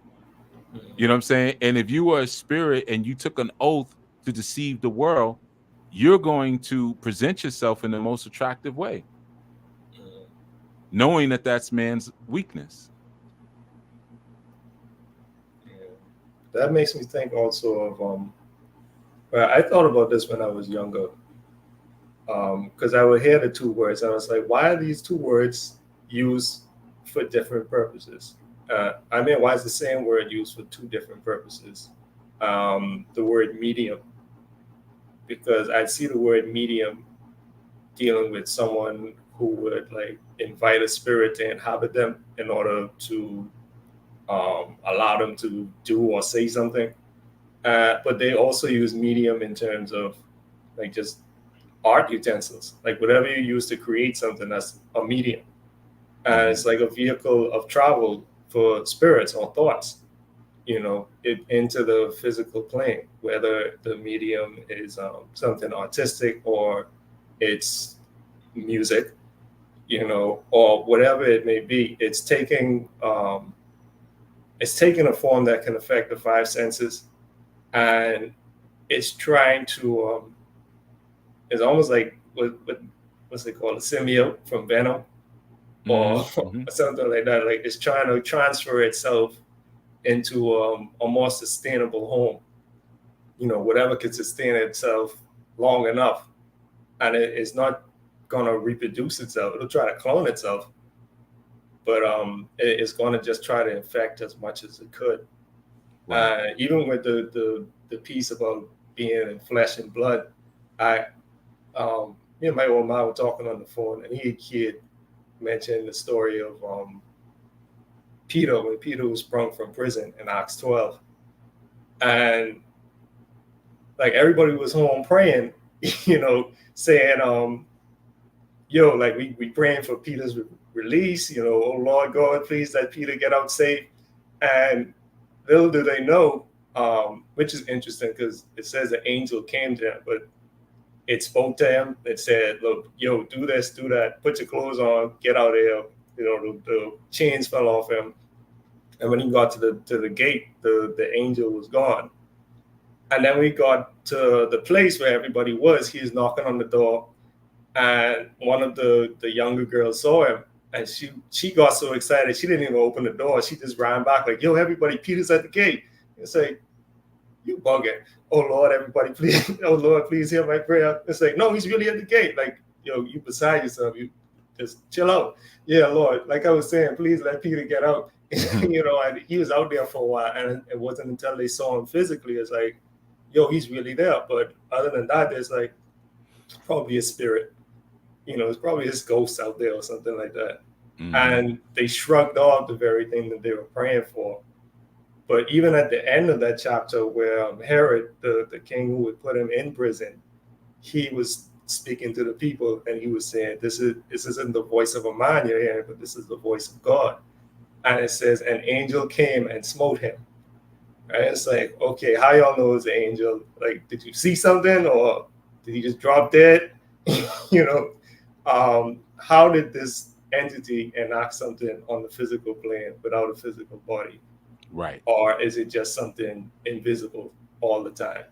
And you just see it like the wind. Like you only see its effects. You don't see the quote unquote cause. Man, the only time it's invisible when you're taught your spirituality by people who don't have spiritual capability. They're dense. That is the only time everything becomes invisible.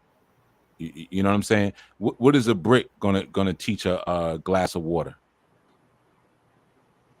Brick is gonna tell you what, hey, you got to sit still. Don't move. You're going, because we can't move. So once they put you there, that's where you are until you start deteriorating. And then once that happens, you be no good. They're gonna sweep you up and throw you away, and you'll be absorbed back into the earth. And you that's gotta it. be satisfied. Trust Right. the process. Exactly. Trust the process. That's all you got. And that's really the difference. That's why it's so important. Your mating choices are so important. And I've mentioned this in segments before, man. You go ahead and make love to a brick and see what you produce. You see, You know, and sometimes people just don't see that was the thing with Cain, man. Like, you know, I think we spoke about that in study group recently. Like when he was you know, when he did what he did to Cain, you know, and he was like, yo, my punishment is too much to bear. He was like, yo, when they find out what I did, they're gonna kill me. Who's they? Mhm. You know what I'm saying? The fallen ones. See, they're in this enclosed space. It's the wild ones was out there too, but not only just the wild ones were out there, but also the fallen ones were out there. Because I promise you, Cain's wife was a Nephilim. Mhm. I promise you that. Because he was a Nephilim. Yeah, that's how the DNA got on Noah's Ark. Right. Exactly. That's how that DNA got on the ark. So, you know, this thought of like, so when he said, I'll put the mark on you, which they, you know, they play around with these words so much. That's why you got to speak the language. The word was really signal. The word is oath, similar to oath in the Hebrew. It's oath. I will put an oath on you. And the oath is a signal saying like something has arrived. Right. So in like medieval times, you had your coat of arms. And the coat of arms was used for the family or for a certain kingdom. They also had what was called the family crest. And when you would go through different lands, they would see this flag with the coat of arms and know, oh, that's the so and so. That's this family. That's that family. You know, those are the Starks. You know, Right. who right? You know what I mean? Ooh, he got money. You Right. see the Bannerman? They He got always keep their Bannerman. promise. They keep their promises. That's a Lannister. You're gonna pay his money back. Don't worry about it. You know. So that's the thing. So when he gave him that mark, that was a family mark. He was saying, look, I'm gonna put this family mark. I'm gonna give you a coat of arms. So when you come through, they'll know that my child has arrived. You see. So, because you're going to be going up against, you're going to go around other Nephilim, and I'm going to make sure that they know that you down with the plan. You murderous just like them. You wicked and evil just like they are. So you good to go. Don't even worry about it. So you can go down into the center of the earth You and give be him some fine. teardrops. Right, exactly. Teardrops here. This is an OG call. Right. You know, so it's like, yeah, man, like that's the thing, man. When you start to realize that, yeah, there's a fraternity of it. And like you said, that spreading, yeah, there's a spreading. Like he went out and spread it. You know, because he was mating, he went out and made it with Nephilim. Even when you look at the Chaldeans, you know, that they were actually referred to as demons.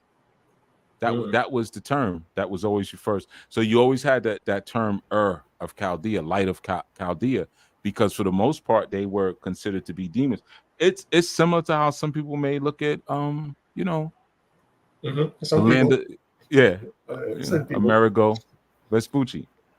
You know, it's how some people may look at that land and be like, yo, there's a bunch of such and suches over there. Like that's what Chaldea was in ancient times. You know, so you had people there who were Nihitic, or what we would also call Nubian, and they were conjoining with these people, you know, and they were creating, you know, you got one seed and another seed, you know, like that type of thing is so important, man. You know, when we look at, again, mating choices, you know, like what do you you know, you got RNA and DNA that's coming together. You got the sperm and the ovum that's coming together. And like it says in Genesis, like, I will put, you know, enmity between your seed and her seed. She has a seed too, you know. So I know a lot of people will teach like, yeah, you know, you trace your lineage through your father. Absolutely. But your spirit is a product of both. So you might just be a wicked Israelite. Yeah, my father is Israel. Okay, cool. But you still wicked. Where your mama from? Right, exactly. You know, the blend might have been bad, you know, because of you know what you received from each one. And that's always the combination that the Most High has used from the beginning. You know, Adoma was part cherubim, part seraphim, which created a human. You see, so there was always this idea of two things coming together to make one thing. You know, that's never been, you know, anything that's kind of a new thing. So even when the man and woman, you know, get together, it's still that same idea of receiving 23 chromosomes from this one, and you know, then receiving your is it 24 from the other, because I know that the numbers are yeah, the different. Yeah, I was playing around with the number 26, but I don't want to guess. I don't like guessing. yeah, it's 23. You know, you get because the male has 23. There's 23 chromosomes inside of the sperm, and within those 23 chromosomes are DNA and RNA. And in the ovum, actually, it's 23. There's 23 there too, but somehow there's one extra. But there's 23 in the ovum with the DNA and the RNA as well. And you need both of those to create a full person, if you will. You know. So everyone gets to say so. Everybody brings something to the table. You know, even when you look at a lot of these stories, whether you're dealing with Ifa, whether you're dealing with, you know, your ancient Hebraic text, you'll hear about 200 fallen Elohim or cherubims. Then you'll hear about 200 seraphim. There's always like this, you know, this dualistic balance. You know, each one brings something, you know. Mm-hmm. Yeah, so it's not a matter of are you a product of two things coming together, but are they at war with one another, or are they harmonious with one another? Right. Because there's war in heaven. So, you know, we have to imagine the same can happen here. And sometimes there's a lot of tribe mixing that happens. And unfortunately, when we're studying, you know, that's the boring part. When we're reading and studying, when it's like this one was from the land of so and so, and this one begot that one, you just kind of skip. Yeah, skip. I All right. never heard that in the sermon. Never. Right. They Nobody always skip that. Yeah, they never talk about that. Nobody paying for that. That's the most important part. You know what I'm saying? Because it's like you all right, simple thing like that. You'll find out that the generation of Adam, the first generation of Adam, was related to the Watutsis. If you know how to trace, they're Watusi. Watutsis are considered to be some of the tallest people on the planet, and in particular, the women are taller than the men. Them women are humongous. They'd be like 7 feet tall. Watutsi women. Okay. I always thought that's old blood. at least I can't say I always thought, but it's reported that they always point you towards Sudan, South Sudan, as the tallest people. They might be. Yeah, they might be. I'm saying some of the tallest, because Okay.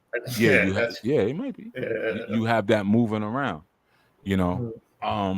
But that's the thing. So when you start seeing things like that, like I've always even said that about people who are East African, Upper East African.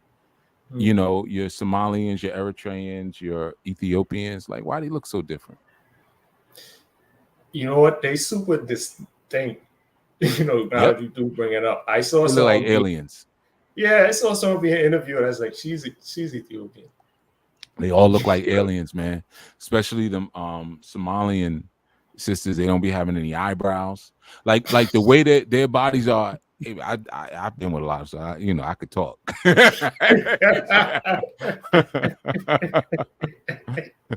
But yeah, man, you know, they always paint them eyebrows on. You get them at home, ain't no eyebrows.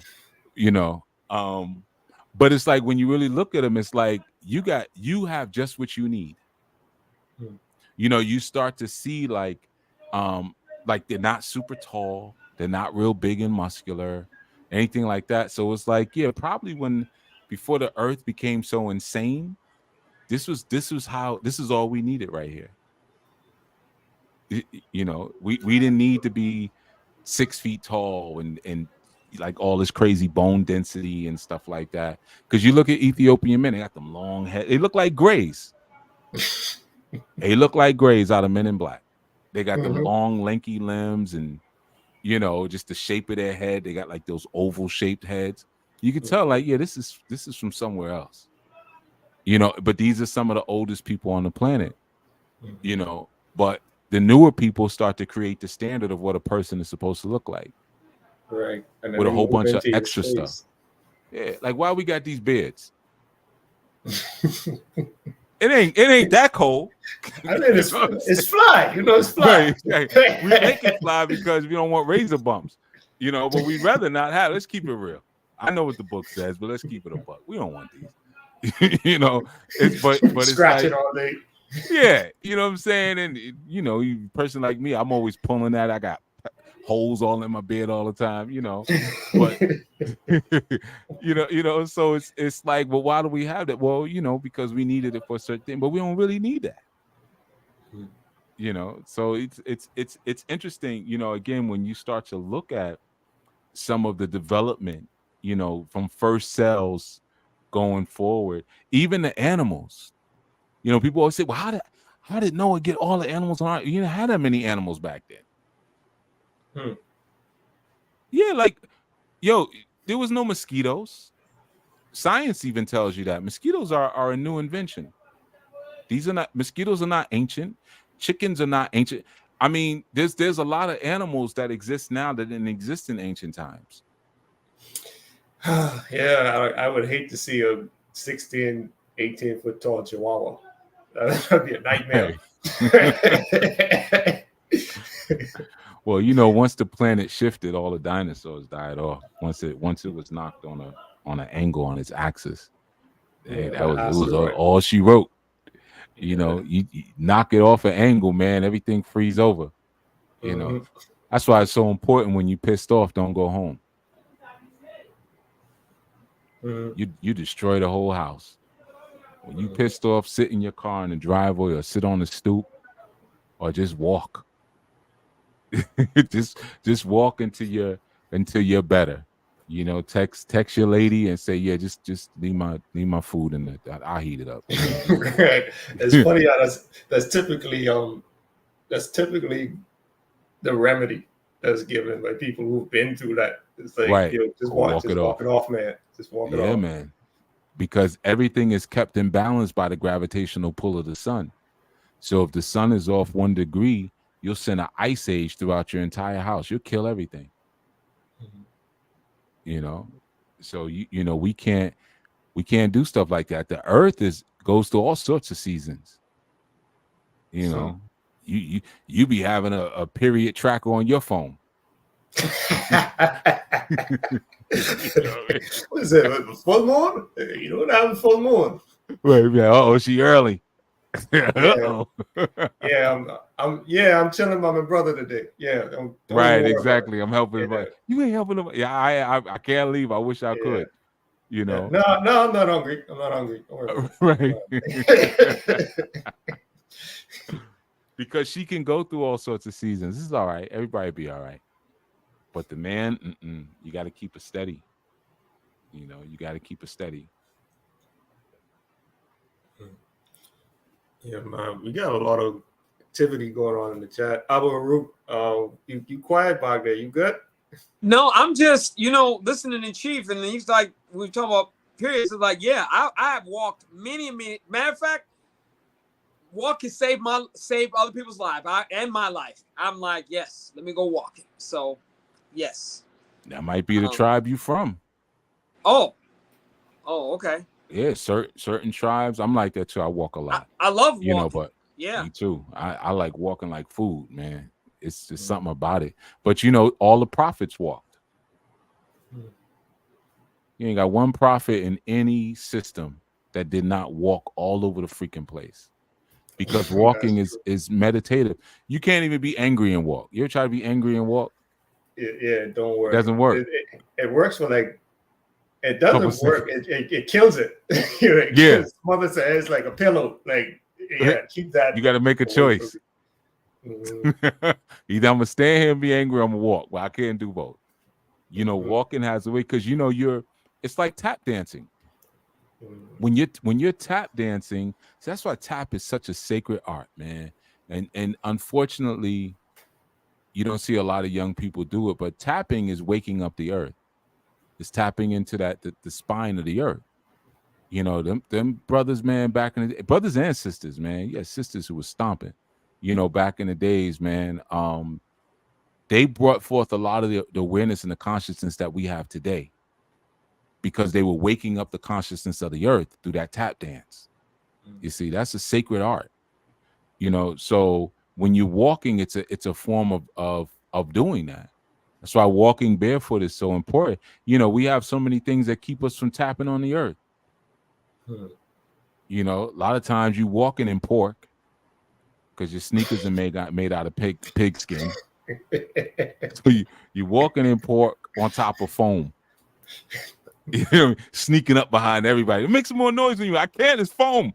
I can't make no noise. I'm trying. You be stop. It's like them doors you be trying to slam, and it got the hydraulics piston on it. You got the shock on it, and it just.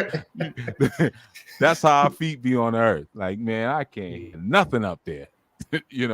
So you're not waking up any kind of consciousness. So, walking is so important, man, because it helps to align you with the angulation of the planet too, especially when you're carrying things.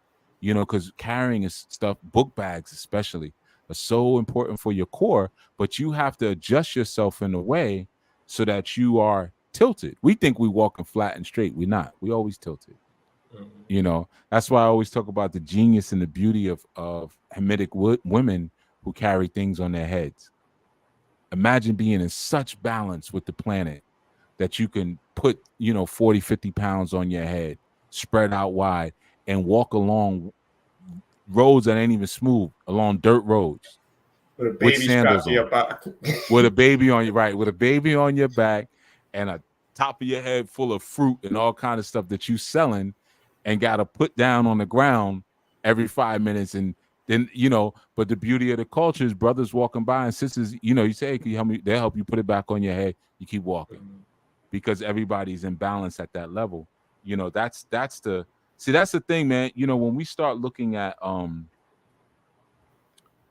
what we really are, man, when you're reading or you're understanding things from people you once taught and you forget it, you get everything mixed up, man. You be sitting here thinking you came from chimps and stuff.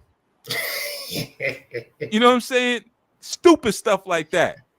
You know what I'm saying? Like, yo, I mean, when you read, now, they gonna find the missing link. Right, the missing link. Any day now. We should be seeing some of that walking around. What's the Cro-Magnon? I mean, although I know a couple of dudes, especially when I used to box. Like, I know a couple of dudes. I was like, damn, man, which y'all shaved down and threw in the ring for me to fight? You know what I'm saying? This dude, man, this ain't no freaking here. I done fought a couple people like, man, come on, Jack. Y'all playing me. Y'all done went to the center of the earth and pulled this damn thing up for me to fight. Am I being punked? Right, exactly. The mauler, but that was that whole science in the Hebrew of the Bahama. That's the Hebrew, means beast of the field. So like when the scriptures speak about the beast of the field, yeah, it's talking about those things that are going through, the chimps, the baboons, the orangutans, things that are kind of going through their process. But then there's some who you can witness their evolution, man. The Twa people, you can witness their evolution. There's a reason they're so short. We didn't have to be tall back then. That means trees wasn't that tall. Not till we started screwing up. And then the Most High was like, man, make them trees taller. They're going to work for it this time. You going to work, man. Guys, see how I made these trees all short for you? You mess around, play with me like that? Put them up in the air. Oh. Scientists do speak of a time when the oxygen on the planet was much denser. Mm-hmm. And it caused like trees weren't that tall, but animals were huge. because you got all this oxygen. Right. The fauna was huge. I mean, it was basically like the Avatar. Mm-hmm. That untouched sort of environment. But again, most of the people talking about it wasn't here when it was happening. Mm-hmm. Like when you study anthropology, I mean, even that, like anthropos, that's Greek, and an means man, like Anthony or whatever, it means man, but topos means human. So Man, yeah, man, human. See this. Yeah, I'm telling you, man. There's clues and so much. That's why when people say, "Chief, how you learn all this stuff?" I say, just read a dictionary. Sound like a jungle book. Man, come. Dictionary will tell you everything you need to know. When you break down man, human, you understand that it actually means abnormal man. Wow. So who falls in that anthropos category would be like your Pithecanthropus. That's how you say it. The Pithecanthropus was considered to be the ape man. It was a Greek word, pithico. I'm constructing these words as I'm talking, but I know the Greek word was pithico, and that was like and then later that became, the anthropos, but that was considered the monkey man. So somewhere along the line, there was documentation that showed that there were these monkey men, right? And then somehow we can't find any of that anymore. But it wasn't that the monkey men evolved into the Homo sapien that we know today. The monkey men, quote unquote, existed alongside. So that's when you start reading in scriptures about the beast of the field. Because you had that term they used called paranthropus, and like parallel. It means alongside. So it means the people who were alongside these other people. You see, they don't even use that term anymore. They only use anthropos now. So they got you thinking as one person. See, that's the slickness. That's the devil. That is the devil. That's the devil. Yo, it's all anthropology. It's just one man. We're all one. But that's not what your scholar said. Your scholar said that there's anthropos. There are different. So, like you had the Neanderthal. That was, a classification. The Cro-Magnon was a classification. There was different classifications that existed parallel to each other. Some in the garden, some outside of the garden. Some were devils, some were not devils. Then you had the you had Homo erectus, but there was like species that were considered to be subspecies of the Homo erectus at the same time. When you say subspecies, you mean they came from them, or they just they were lower order species. Okay. Now today they'll say, oh, they came from, to try to create this homogeny and galvanize all of us as one thing. But we ain't, and they always knew we wasn't one thing. Yeah, well, I don't like it when people talk about racism, because I always thought, there's only one race. It's the human race. Yeah, there is. It is the human man, and then there's something else.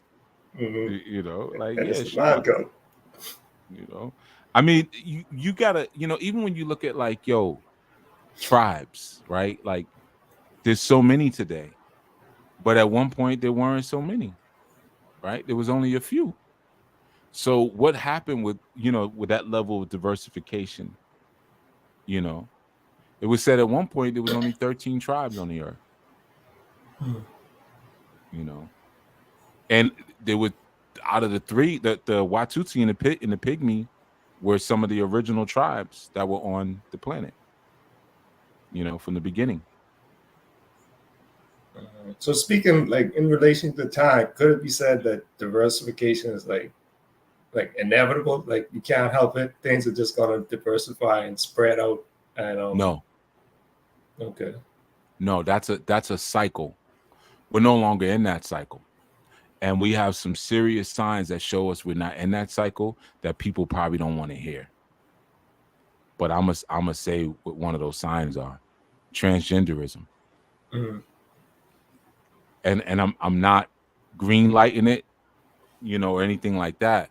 But that's a sign of us coming back into one. It's just people are trying to guide it before we get to it. You Right. see? So even the racial ambiguity that exists today. You look at ads and commercials and stuff like that. You can't tell what the heck people are anymore. Yeah, you see a light skin, whatchamacallit. Yeah, it's like I don't know, man, Spanish or Arab or Iraqi. I don't know the difference between an Iraqi and an Iranian. I don't know. It's all this ambiguity, but that's honestly a sign of a conjoining back into one again. So that time for the dispersal of the people, because again, what would that mirror? The dispersal of the original children, the original tribes. Now the original tribes are coming back together. It's slow, it's slow. It's not something's gonna happen immediately, but it's clear and obvious. You can see it. They're coming back together, and because you can't ascend back into the next dimension until you become one again. Because as long as you're functioning with the vision of your people, as long as you're functioning with division, you can't make it into the higher realms. Because even, that's why our relationships are so messed up. It's not just to destabilize the American family or just destabilize the Black family. That's part of it, but that's not the only thing. The only time that you can experience yourself as a divinity is when you can join with your complement. Right. Everything happens in pairs, So again, those who took that original oath to destroy us, they don't care if we conjoin. They care about what we conjoin with. That's you can join with your enemy, then cool. You can conjoin with your enemy, or you can conjoin with your same, thing. Thing. Yeah. Don't make no never mind to me. Right. Do what you feel. Stay away from my daughter.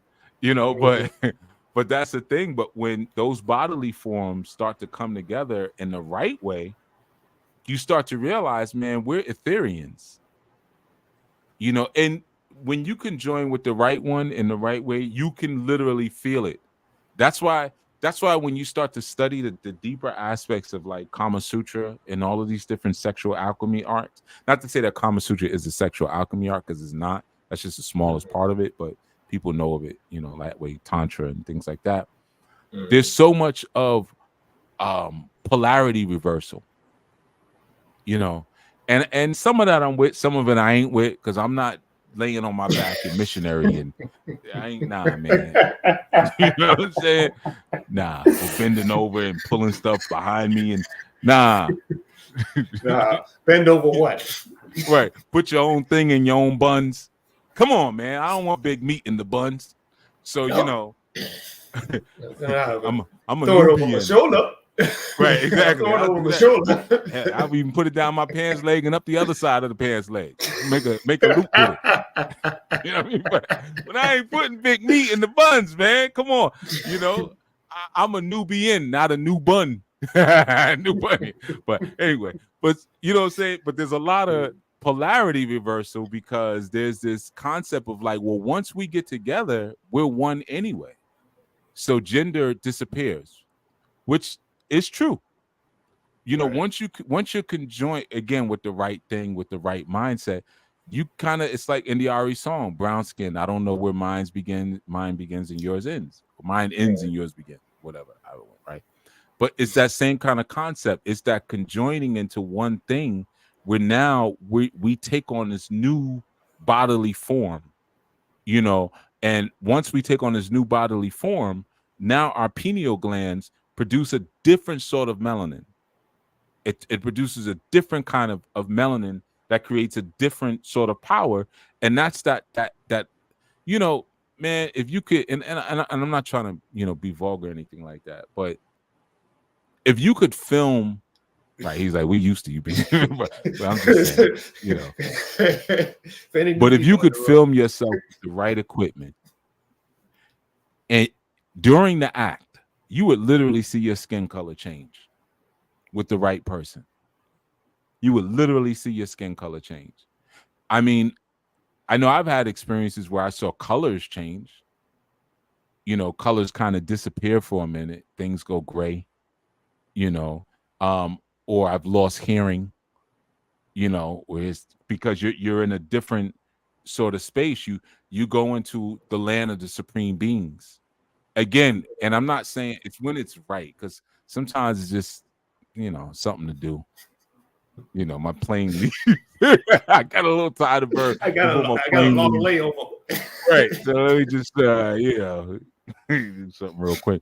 But you know, when you're doing it the right way, you start to I want to say revert to your actual form. Right. You know, because we're clay colored because of where we come from here. But I think that, yeah, this was in Astral City. You notice every time they healed, if you noticed, there was a green light coming from them. Right.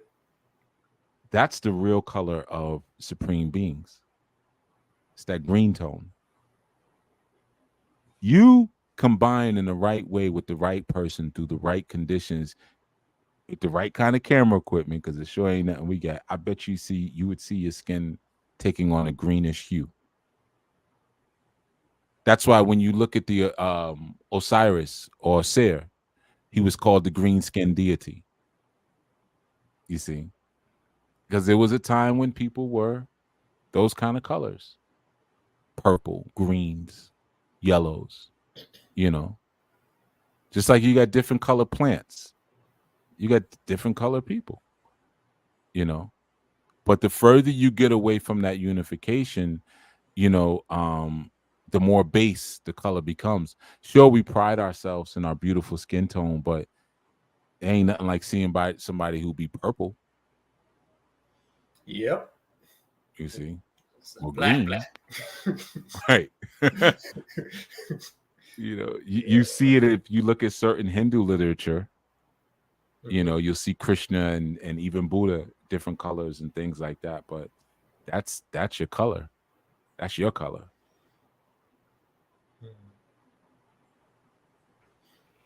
Yeah, and even with like what you were saying, because I know you often say you don't waste words, and I always admired how like your word choice game is on point. Give thanks. Because when people say certain things, like there's so many triggers and traps and technology set up, it's like you hear a word and you just, it's like a red herring. You just run down. It's just like, Spike, come back. You know, I lost him. You know, I didn't mean to say that word.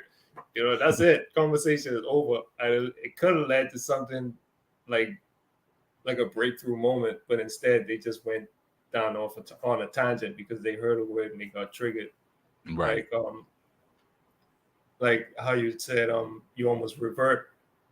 But then you had to make a distinction. Like even if you hear the word primal, you immediately think of the missing link. Like you think of this ape covered with hair dragging a club, you know, beating their chest. You don't think of your original nature, your original untainted nature, something like that. And like in a more refined sense, it's always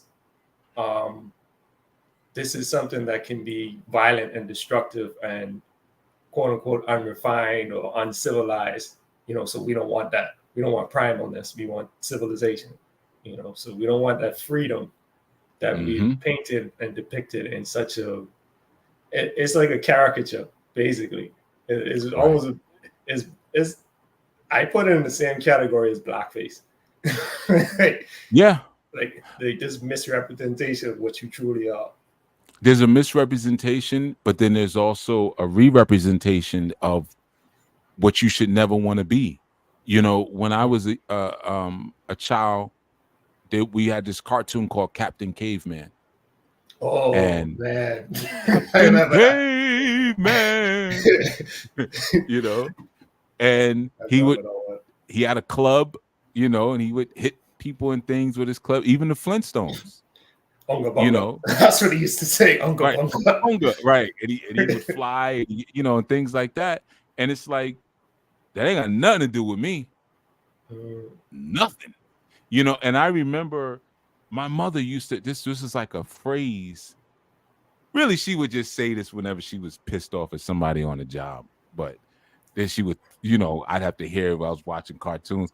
You know, when they were over there in the caves of Europe, dragging their women by their hair, we were in Egypt. We had universities.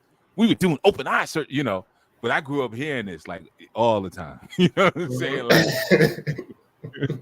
and then I found myself repeating some of that stuff. I would take it a step. They didn't even have no burial right. I'd tell my children, they didn't have no burial right. They sit there and have dinner right over top of a dead body.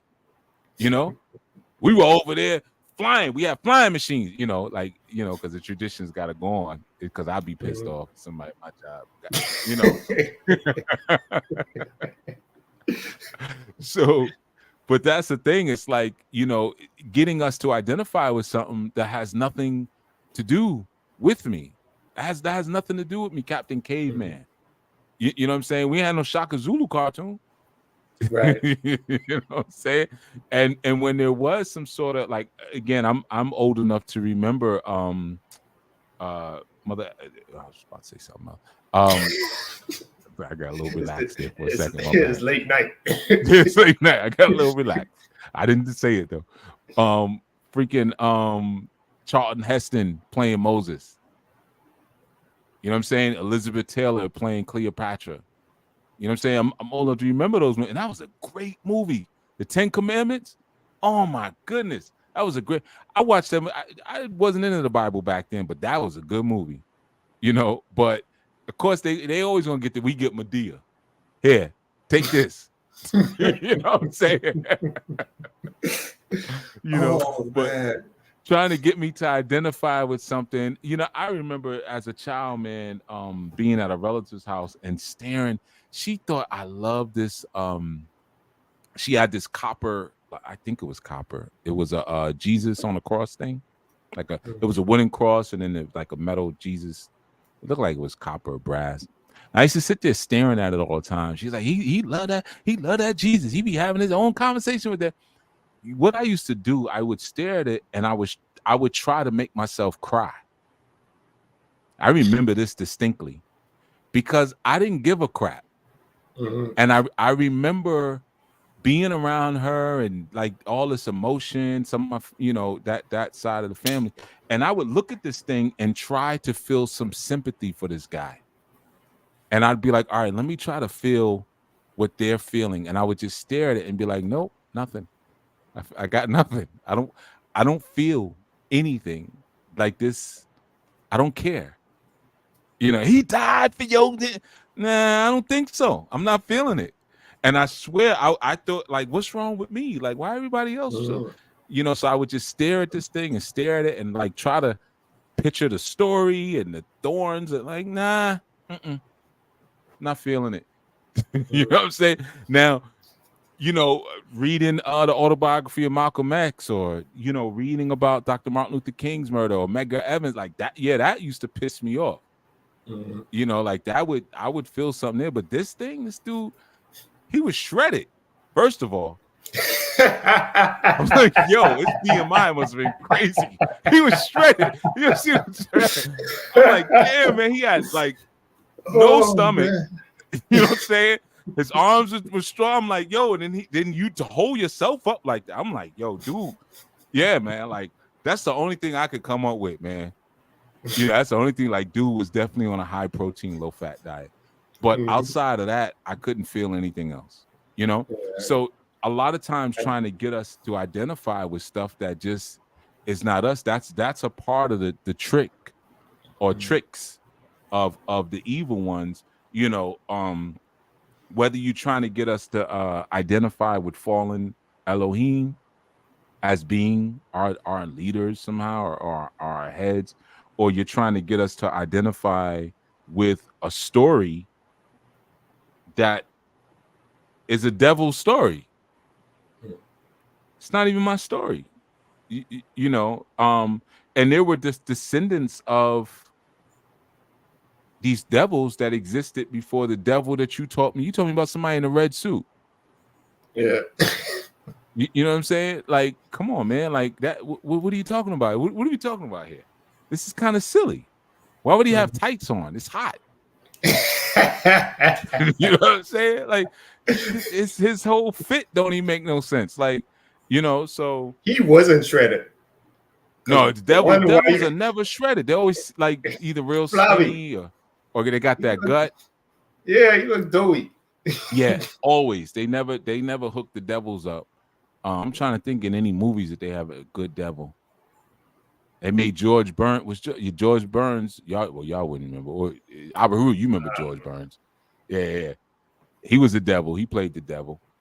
Yeah. But remember, they had Bill Cosby play God. And it was some movie. I can't remember. It was an old movie. No, he was an angel. Was he angel? It was with Gary Coleman. It was Gary Coleman and Bill Cosby. Wait, or was Gary Coleman the angel? Oh, man, I messed up already. All right, never mind. It don't really matter. Anywho. Yeah, anywho. But I remember man. Al Pacino played what was he that? Played the devil in Devil's Devil. Advocate. Yeah, that was good. Yeah, but see, it's just like none of that stuff makes sense because you looking for all these special effects and not realizing when you really are coming across, you know, one of these things, you know, and one of them things could be a relative. You know, it could be a mother figure, it could be a father figure, you know, one of those people who are walking the path of Shaitan. You know, because to walk the path of Shaitan makes you a demon. So we could demonize ourselves if we wanted to, if we chose to walk that path. And some of us are walking that path unknowingly, and we are demons. You know. Now, I definitely saw that. If anything, I'm like, oh my God, they don't even know they're walking the path. And I'm like, whoa. Men and women. And I mean, literally. Because a lot of them still, like you were saying, Chief, they think of it as like a spookism thing. So you have music, like you have songs out called Demon Time. People dancing, riding around, blasting at full blast. There's a song on it's popular on IG. By a guy named I don't want to promote his name. You know, have y'all go look for it. But it's basically about someone dying and waking up in hell. You know, and that's like you scroll through any of those reels, like you got a 1 in 5 chance of hearing that song. You know, but it's trending to be demonic or to be as close to demonic as possible. And then you go over, like you always say, then you go over the BET Awards. I want to thank God. Right. Because without you, and you know, they always got to yell the last part because once they say that, everybody's screaming and making noise. And that's right. Yeah. And without him, we wouldn't be it. Right. I always used to think watching shows like they wouldn't last in the Bahamas. Bahamians don't care about you in terms of cheering for you and that. Like Americans, cheering is like cultural. If one person start clapping and cheering and screaming, everybody's going to start doing it because you all got bigger crowds. So it's because everybody here is dead. Crowd effect. Yo, everybody's here. The attack here is different. Everybody's dead. They need that cheer to stay alive. Bahamians is different, man. You know, you got good sun, you got good food, you got good music. You know, you have families intact, and I think Bahamians is probably one of the more Bahamas, one of the more Americanized islands out of many other islands because the contact is so direct between you know the Bahamas and Florida. So you know they get hit. I think I shared that story. I remember back in the 80s going to the Bahamas, you know, consistently. And then one year, um, when they brought satellites in, like satellite TV, it became more of a bigger Oh thing. yeah, And everybody had a then, satellite. yeah, that was the big thing. They put the satellite up, and coming there, even Jamaica, because Jamaica had one channel. You know, I think it was Jamaica One was the channel, but it was literally just one TV channel. All they played was Yeah, news all day, news yeah, we had and gospel channel. shows. We had channel 13. All we had was news and obituaries. Right, exactly. And I remember when the satellites came, going back one year and seeing dudes walk around with Timberland boots on. And I remembered that distinctly. And I'm like, yo, it was two things I saw. Girls was walking around with cut off, what they called Daisy Duke shorts back then, like cut off shorts, real short. And dudes was walking around with Timbs on. And I'm like, they saw this, like, you know, so now this is the thing here. And I'm like, y'all, like, that was the beginning of the end. You know, so one year you go and the girls are clean with their little corny little church dresses on, a school uniform with all the flowers on them. Yeah. and they would pride themselves in their clean appearance. Now they got on, you know, booty shorts. And then it was just further downhill from then. So yeah, man, over there people are more alive. So they don't get it in the same sort of way. They don't get hit in the same. Here people are dead. You know, so they need constant attention, they need constant cheer and things like that, you know. And that's why when they go to other places like the continent, they get toe up. You know, people go from here to the continent, man, and you know, they're so emotionally decrepit because America does that to you. It destroys you. You know, that you go somewhere else and someone embraces you, next thing you want to do is move there. You know, until they drain you of all your resources and you realize, you know, there's devils everywhere. You know. Right. You're looking for love in all the wrong places. Right. Exactly. You're looking for love in all the wrong places. But a lot of times it's too because when you're looking for love or you want love, respectable love, you're ridiculed. You know, it's no different than being able to call out truth. You know, like you said, you go to a award show, there could be 500 people there. You're looking at 500 idiots. And you're the one who's called out and ridiculed if you notice the truth. Like, consider the insanity in that. You know, so I have to keep my mouth shut. Or if I say something about extraterrestrials, I seem like I'm crazy. But if I say I'm a Christian, I'm not crazy. But if I say, well, does God come from outer space because he's not on the planet? Wouldn't that make him an extraterrestrial because he's not on the earth? Right. I'm crazy again. Go back to crazy world. Yeah, that reminds me of there's a line that I had like from the TV show House, the doctor, and he said he had like like he saw a vision, and everybody was like, "What are you talking about?" And he's like, "Oh, here we go." He said, "If I talk to God, I'm religious, but if God talks to me, I'm crazy." Right. Exactly. If God talks back to me, I'm crazy. Heard that before. But see, that's just when you got to know. Like, these are actually good signs because it's the sign that we're moving somewhere. There's something happening. You know, it's like when you see something, you know, like you want bread that rots quick. Yeah. You know? I know exactly what you meant. Yeah, you know, so that shows you, oh, this is all right. We in a good, we got something here. We're in a good spot because this thing is going rotten. So you know, so that means there's some active culture here. There's some active movement happening right here. So everything going down in this sort of kind of way means that certain things are being fulfilled, and if you can ascend, because sometimes things have to go. It's a balance. It's like a scale. Sometimes things have to get heavy and have to go down in order for you to ascend. You know, and just like, you know, those fallen Nephilim, the fallen Nephilim weren't always on the planet. Some were, some weren't. That's why you have what they call UFOs. You know, some were flying, some went to, and you know, when you read the again, you read the Vedic tales, it talks about when the 200 first came down, the 200 Vedas, and it says that they were black. Interesting enough, and they came in a ship called Vimana, and they came down. There was 200 of them, and some of them took on human bodies. The ones who took on physical human bodies were called Anakim. Now, when you read in the Bible, you have the Anakim. Those were the really tall people in the Bible. Mm-hmm. There were the Anak and the Anakim. They were Nephilim, right? And again, with the Hindu system, they came down, and it says that some had red hair, some had green eyes, and some went down. But before humans were created, there was some who were able to escape the planet, and they went to the planet at the time that was called Titan, but it's called Saturn now.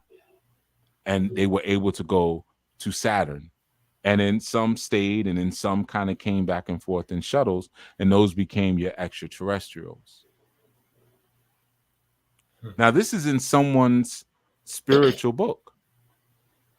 And it may sound like sci-fi, but it's in a book that's regarded just as strongly as the Bible is. Yeah. That reminds me of in terms of the idea of that being sci-fi. It reminds me, I was talking to I was talking to someone about plurality, and they were saying and I had described it as like a whole family, and the family moving as a unit, as opposed to just a bunch of people who have the same last name, and everyone having a role to play and making sure that everything is moving in order, based on the head of the house. And she was like, well, that sounds like a business. You're making it sound like a business. I was like, well, businesses are modeled after families. It's not the other way around. Right. Like where does sci-fi come from? Where do they always get their stories from? It's not like they came up with them. Right. Right. You don't need to. And the thing is, by emulating those stories, I can change the stories. Mm-hmm. I can change the images. It's just that, see, when you're not given the full knowledge, wisdom, and understanding, and you're just working with partial information. That's why the Masons, they only can go up to the 33rd degree. They don't have all the information. They got a third of it. So when you're working with those sciences, you can even see above the trick. That's what we call overstanding. Mm-hmm. You see? So when you look, like, why we don't have a black Batman? We kind of did, but he didn't last too long. He died in the first episode. See what I'm saying? Black, that's clearly a black man. You know what I mean? Running around in the middle of the night and all that kind of stuff like that. But he's Osir or Osiris, the Lord of the Underworld, right? So we can't make him black. So the more you watch those Batman movies, or the more you watch Superman, and you see Kal, who's supposed to be Yahweh Shai, the alien who comes from outer space, and he's raised by, his father's name is Joseph. He's raised by, Joseph and Martha Mary, Joseph Kent and Martha Kent, he's raised here. But the more you see that, the more you start to say, well, Yahweh Shai must have looked like this farm boy from, where's Superman from? Smallville, Kansas. Idaho? Kansas. Smallville, Kansas, Yeah. right. So but when you start to overstand, it's like when you look at the Masons, you overstand, you're like, yo, the Masons be trying to be Egyptians. So you ain't even got it. See, that's interesting what you said, Sovereignties. He is a bat. Oh, I thought Kansu. No, Kansu is Kansas. That's why Kansas is mentioned so many times in different cartoons. And we're not in Kansas anymore, because that's Kansu. But Kansu would be your Draculas. That's the night traveler, the one who travels through the bloodline. That's Kansu. Yeah, there was some kind of kind of movie or something, the Moonwalker or something like that. Moon Knight, right? So that's the thing. Like it's a level of trying to replace these Necharu with these people who didn't even exist at the time, you know, when these Necharu were ruling. But even still, it's like, but that still ain't it. So if you really have overstanding, you be like, take it. You can have it. Mhm. You know what I'm saying? Like, there's a reason it's not prominent anymore. Go ahead, have fun with it. Do what you want to do. You know, so that's the thing, man. It's the misrepresentation, absolutely. But sometimes, like, I could go on YouTube right now and I could do a breakdown of how. In fact, I did one already, but I never posted it. I did a breakdown, it's funny because I told myself recently I was gonna post it. This thing is probably about 15 years old, and I recorded. I think it might even be recorded in 240p. That's why I didn't put it up because back then that was 240p, man. You doing it? It was about a 1 megapixel camera. Caught it on the flip phone. Yeah, basically, you know what I'm saying? I was doing it, man. I think it was my 2 megapixel camera. And then, it sat so long, I was like, I don't think I can come out with this, man. Maybe the audio, But I'm breaking down cartoons and how these cartoons relate to different Necharu, or Nephilim, same thing, or what we call the Nephala.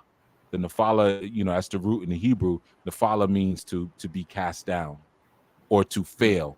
When someone fails, they're called Nephala, where you get, again, Nephilim, But I was breaking it down, but I wouldn't have any problems posting that because nobody cares.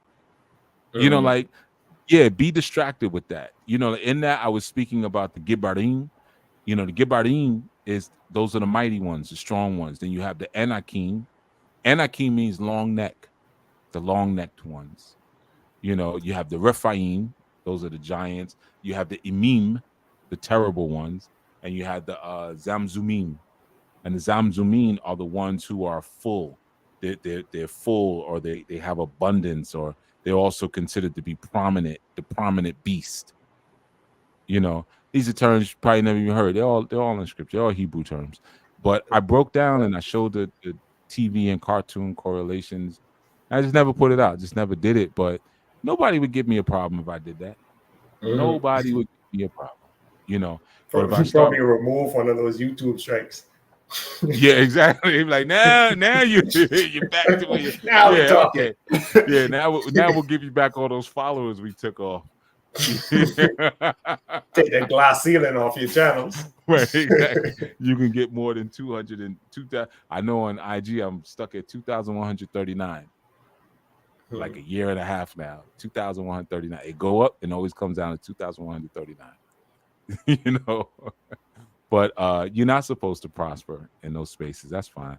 But yeah, you start talking about the silly information like that, thinking you're saying something. You really ain't.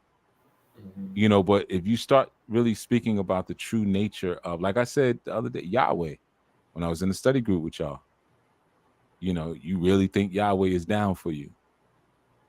Look deeper into that, and start to understand those things. Now we get into, we get into that other territory where we're going beyond, because people are okay if you attack their religions. You say, there's wars over religion. No, there isn't. Nobody gives a damn. People are okay if you attack their religions. People are not okay when you attack their nationalities. And you have people who have false nationalities. And it's like a lie inside of a lie, because the thing is, again, Nephala means to lie. L-I-E, to lie. The Nephilim at their very core are liars. They never tell you the truth. Even when you watch movies about genies, they never tell you the truth. Yeah. So you be thinking you got a God, and it's something that just flew in from Saturn that's playing around with you. Yeah, it's more like you're talking to a lawyer who doesn't have a body, so you can't even punch him in the face. Right. You can't do nothing. Exactly. You're like, hey, well, I'm gonna fly back. Well, what about hey? Should have studied. Ignorance is no defense of the law. So yeah, man. I'm gonna mute up, man. I know I took a lot of space here, but this was a good conversation with you brothers. Yeah, man. Always good to have you. It's always good when you come through.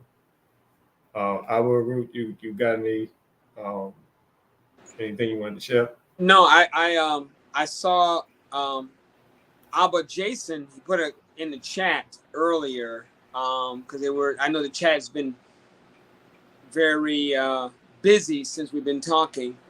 Abba Jason put okay, here it is. So by making yourself a living sacrifice, does that mean by giving up your own lower selfish desire and give without the need for anything in return? Well, I would to answer that. Well, one, you are giving up lower self because what are you doing? It's like Chief was saying, you're emptying. If you don't empty, and that's another thing. For the Most High to dwell in us, we have to empty. What? Because we're full of ego. We're full of unrighteousness. We're full of connection to, like he was saying, the Nephilim. We have so much. We have so much trying to bind us to the flesh, right? So the objective is we have to let it go. The more you let it go, the more you empty yourself, the more you bow down, like she was sharing, more you accept the Most High's authority, and of course, with that means our elders, righteous elders, of course, and the more you submit, the more you will. The Most High sees that, and He sees that you are again you're pledging your allegiance. You know what, like most of us don't know, but I remember growing up as a kid, only a short time, where you had to say pledge your allegiance. Okay, so now they don't have to ask you to do it. You're doing it automatically. You are pledging what? Your allegiance to those darker forces, those devils, those septons, like Chief was just sharing. And so you're pledging it so well that some don't even know they're pledging it. So when you're doing that, you're filling up what? That darkness, confusion, chaos, ego. So to answer your question, yeah, you're saying to the Most High, I surrender. I offer myself, my whole self. That's another thing. Because some people, when they say, I'll surrender, I'll just give you a part. No, that's not what the Most High was saying. You have to surrender all of you, not part of you. Master Menyelek, you want to add anything to that?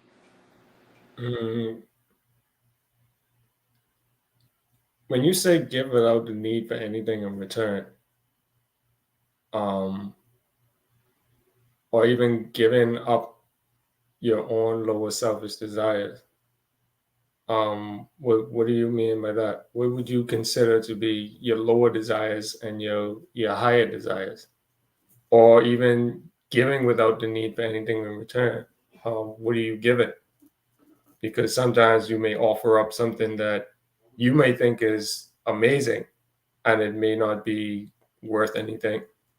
Or you may think something is your lowest selfish desire. Like sometimes we trick ourselves into thinking that something is a lower selfish desire, when it's actually something that you should keep. Or you may do the reverse. You think that something is noble, like giving without the need for anything in return. You wouldn't even think about it. If you didn't really need anything in return, you wouldn't think about what you're giving. You may think about the effect it may have in terms of, I think this will be a good help to you. And you'll focus more on the purpose of giving than the thing you're giving, and considering it to be like a sacrifice or a loss. When you're sacrificing, you may not even realize you're sacrificing. It wouldn't be like how some parents would be like, I could have been out doing this, I could have been out doing that, but instead I'm here doing this with y'all because I love y'all. Or you have a lot of things like that. Like, I could have been out doing all these other things, and I'm here with you. You should be grateful. And sometimes that may be considered a bad thing. Sometimes it's a part of knowing your worth too, because some people will play dumb and act like your presence isn't a blessing, right? Or they play dumb and act like you being in the room isn't making their life better. And it's not that you don't expect anything in return, but they may not be able to do anything for you, but you're giving anyway. And that's a relationship between you and Yah as to why you're giving, and even who you're giving to, the way in which you give. And that you'll see that you'll have to go through a refining process. Otherwise, you'll be giving and giving and giving, and it'll just drain you. You may not do any effectual good. You may even be giving because it feels good to give to your ego. Like, look at me. I'm so nice. Even if you keep it to yourself and pat yourself on your back. It's like, look at me. I'm so nice. So giving without the need for anything in return could still be a dangerous thing if it's not done with the right state of mind or with the proper character. I'd say that. And I just want to add more to it, as you were sharing. When you're giving, I was just thinking about what you were sharing. I'm not going back to the question. When I oh shucks, let me see. My mind just went to a blank for a second when he mentioned it. Okay, making yourself a living sacrifice. Does that mean by giving up your own lower selfishness and without the need for anything in return? In other words, I'm not expecting anything in return. I'm not doing it in order for the Most High to bless me with something. I'm doing it because this is what giving up means. This is what you're a sacrifice. When I always thought, and Chief broke it down. He said the reason why people utilize those animals for blood sacrifice is because their blood is more pure than the people that are doing the sacrifice. So what did that rooster give up? He gave up his all. That's it. Did he act? Did he get his life back? No. So when you're sacrificing oneself, you're sacrificing all, and I'm not expecting nothing from the Most High in return. Now, if you get something in return, that's on the Most High. It's not on you because you're doing it and expecting anything in return. I'm just. It's like, again, pouring. Like Chief pours into us. Like Chief was sharing when you have your home, men. That man is pouring into what? His family. He's pouring. He's surrendering. He's sacrificing. Okay, not you when you're just doing that and you're not focusing on when you're not focusing on am I getting something in return? Because there are people that think like that. I'm not saying that's you, Abba, Jason. I'm just saying that when we sacrifice, we're not thinking we're thinking we do it because this is what we are. Again, we understand that the Most High. Look at it. I look at it even more. Our Elohim could always turn our back on us. How many times have I not listened? How many times have I was stubborn? How many times that I had to? I might have done it 100. I might have done the same dumb thing 1,000 times, and the Most High is more. That's where the grace comes in. The patience comes in with Him. He can you know what? Damn it! I'm done with you. For me personally, no. I made many mistakes, so I'm grateful for that. So now, when I sacrifice, I'm offering myself a sacrifice because why? One, I didn't create myself. He created me. So why not give my all? I did not create myself. Yeah, another part to that too is what does it mean to sacrifice? Chief touches in the earlier segments. The sacrifice is to make sacred, right? To keep it short. So if you're sacrificing yourself, it's not that you're killing yourself, you're making yourself sacred and set apart. Even with the chicken analogy, it's not so much that the blood is pure, but they're obedient to their own nature.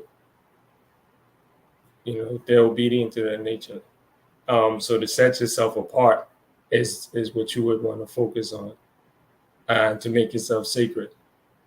That would be better than giving without the need for anything in return, because you still conduct commerce, and you can still do that in a very you could still do that with principle and decorum. It doesn't necessarily mean you give everything you got, and walk the earth. If you want to do that, that's cool. It's more so making yourself sacred and making your life sacred. So I would say that too. I'm just going to go through these quick, and then we're going to close out. Mr. Yaffe says, when we look at timing, the Hermetic principle of rhythm comes to mind. Everything flows in and out. There's a video. I don't know. We live deep into it. Maybe after we're done with the comments, if there's still time, I could show it. But it refers to that same thing, dealing with kinetic and potential energy. But we'll keep going through. Sister Margie says, this makes me think of Leviticus 26 and those who despise the statutes of the Most High. Alpha Woman Now says, yes, I would say yes. If we do not submit, then we lose our authority, which would mean we are subjugated to the lower energy bodies and they get dominion over us. We have to apply knowledge, wisdom, and understanding so as to not become out of step with time. Almost makes me think of being out of rhythm. Genesis 2:7, and Yahuwah Elohim formed out of the dust of the ground and breathed into his nostrils and breathed the breath of life and man became a living soul. The evil wind was blown into him. It will turn you off. I'm not sure what y'all talking about. You never want to go by. Oh, yeah, I was talking about McDonald's, working in the kitchen. Hey, nothing fun about it. Fry, sweat, round stuff in the bag. I don't know what you're talking about. That's before my time. After my time, I don't know what you're talking about. Okay, a lot of this is y'all talking to each other. Interesting that humanity tempers the pride. Yeah, I was thinking about that. I was like, why would you make a being out of total pride and then say, I don't like pride?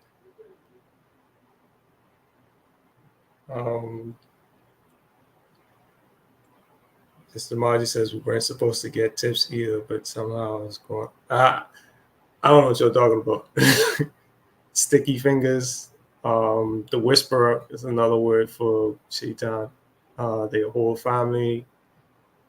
Leviticus again. Yes, Margie, that made me think of Nebuchadnezzar.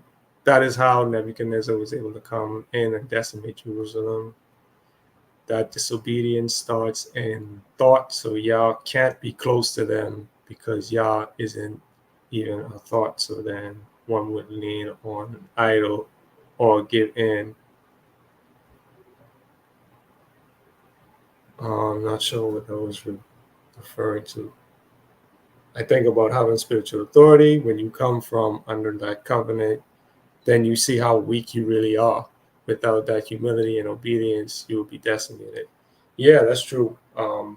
Sometimes we're held up by things we don't even realize. That actually made me think of that show when Chief was talking about working in the kitchen. It made me think of that show, Undercover Boss, and how there's always that one guy who just tries to haze the new guy, quote unquote, not realizing that that's his boss coming to see how people operate inside of the business. 3/4 made a choice, cast down from on high. So Black Morpheus. I can see myself to be better. Talking about Aki Zach. that verse the chief would refer to, whence comest thou? And Satan answered to the Lord and said, from going to and fro. Yeah, it never says walking or flying or floating or in the flying car. It just says moving back and forth. He already knew what it was. He was right at home amongst the sons of Yah that meeting. Okay, I think we covered that. Stay with me. Hang in there, Abba. We almost done. No, I'm reading the chat. I ain't sleep. I see rubbing your eyes. I got you. That's why you speak on Jezebel as a spirit. Spirits create flesh, flesh creates spirit. Jezebel painted her face and looked out the window. Cain was the first gangster. Oh, the teardrops.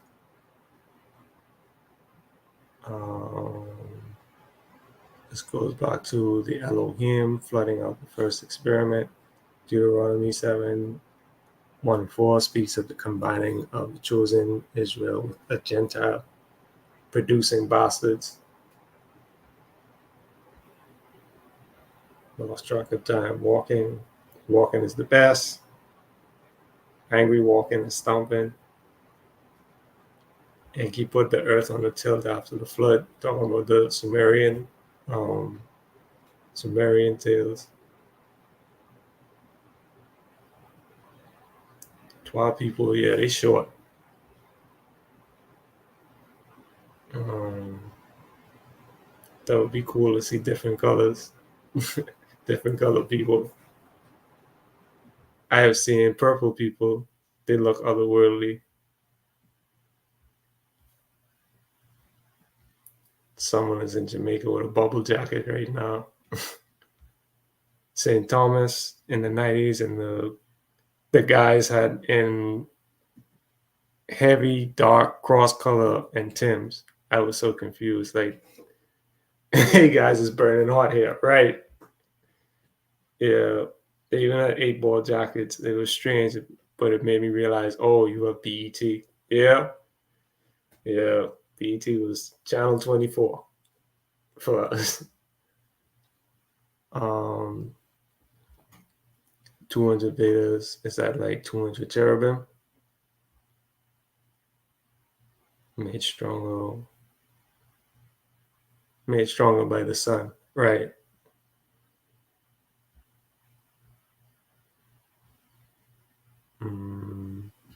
They itched their way into nationality.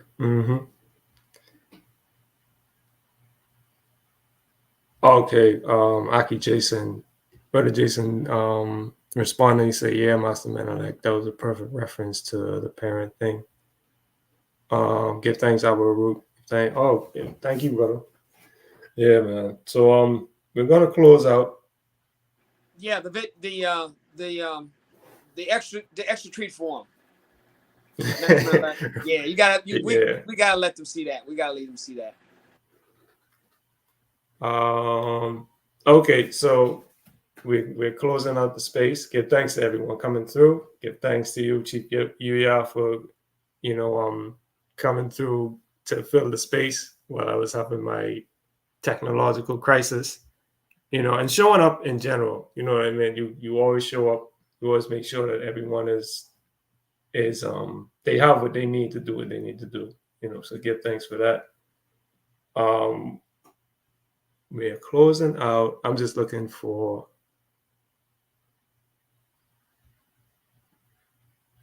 They were moving these clips around. Never know where it is. We got the retreat. Retreat's coming up. The retreat is coming up. Our new retreat in New Orleans in August, from August 24th to 28th. Looking forward to that. And of course, we have our Shabbat tomorrow. We have our movie that we're watching. Again, it's Children Who Chase Lost Voices from Down Below. I think that's the full title. Then we have our First Day Build, Midday Affirmative. So definitely come through for that at 12 noon Eastern Standard Time on this channel, the Enlightenment Transformation channel. Anything in closing, Abu Harut? No, you pretty much said it in. You said it all. You put it in there, Master Menyelek. Always. Okay. Yeah, man. So with that, I might as well play it because y'all ain't got nothing else to do. It's Shabbat. So I'll play the video. And this was in reference to Sister Yafe's point about the principle of rhythm, which I was gonna bring up, but moving with the flow with the spirit, right? So since it came back up, I'll play this. And this is in reference to kinetic energy and potential energy. You have energy that the potential energy isn't just that you have the potential to do something.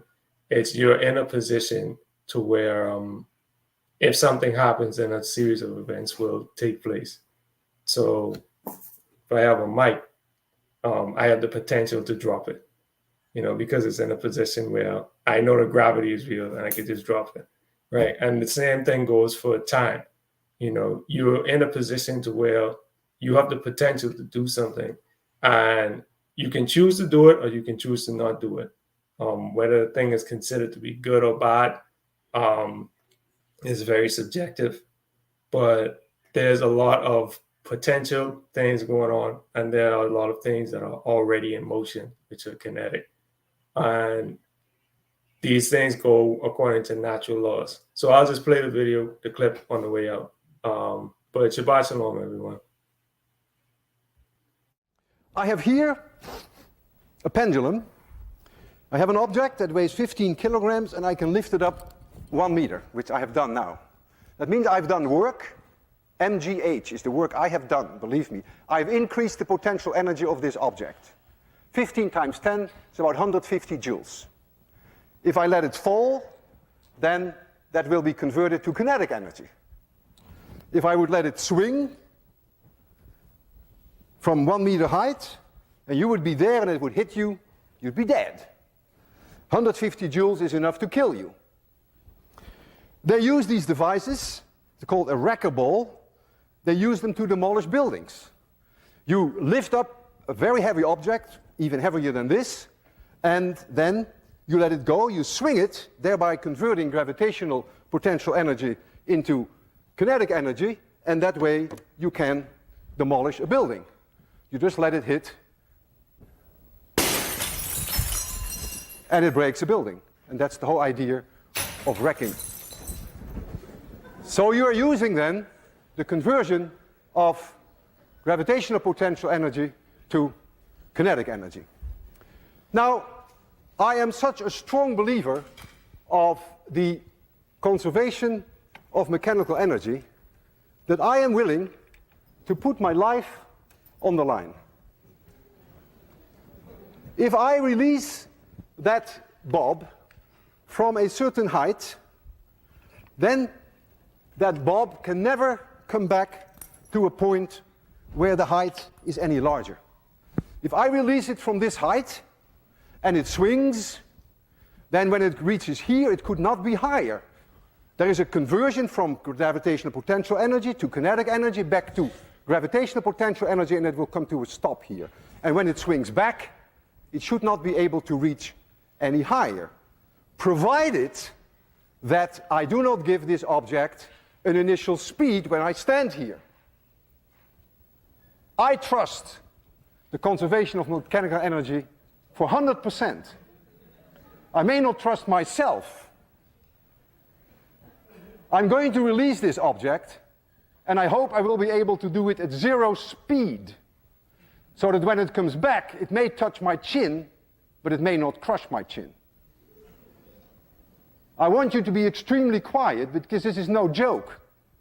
If I don't succeed in giving it 0 speed, then this will be my last lecture. I will close my eyes. I don't want to see this. So please be very quiet.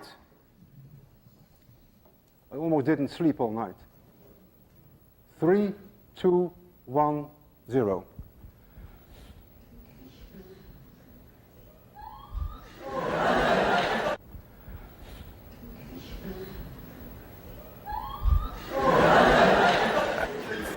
Physics works, and I'm still alive. Magic. Science. All right. Peace, everyone. Hopefully you enjoy your Shabbat. Rest well. Peace, everyone. Give thanks. Thank you for joining us, sharing with us. Give thanks to our Chief Jegna, Chief Yuya. He's 1 in a million, literally 1%er, like he said. And give thanks. Give thanks. Shabbat Shalom, family. Shabbat Shalom, everyone. Give thanks.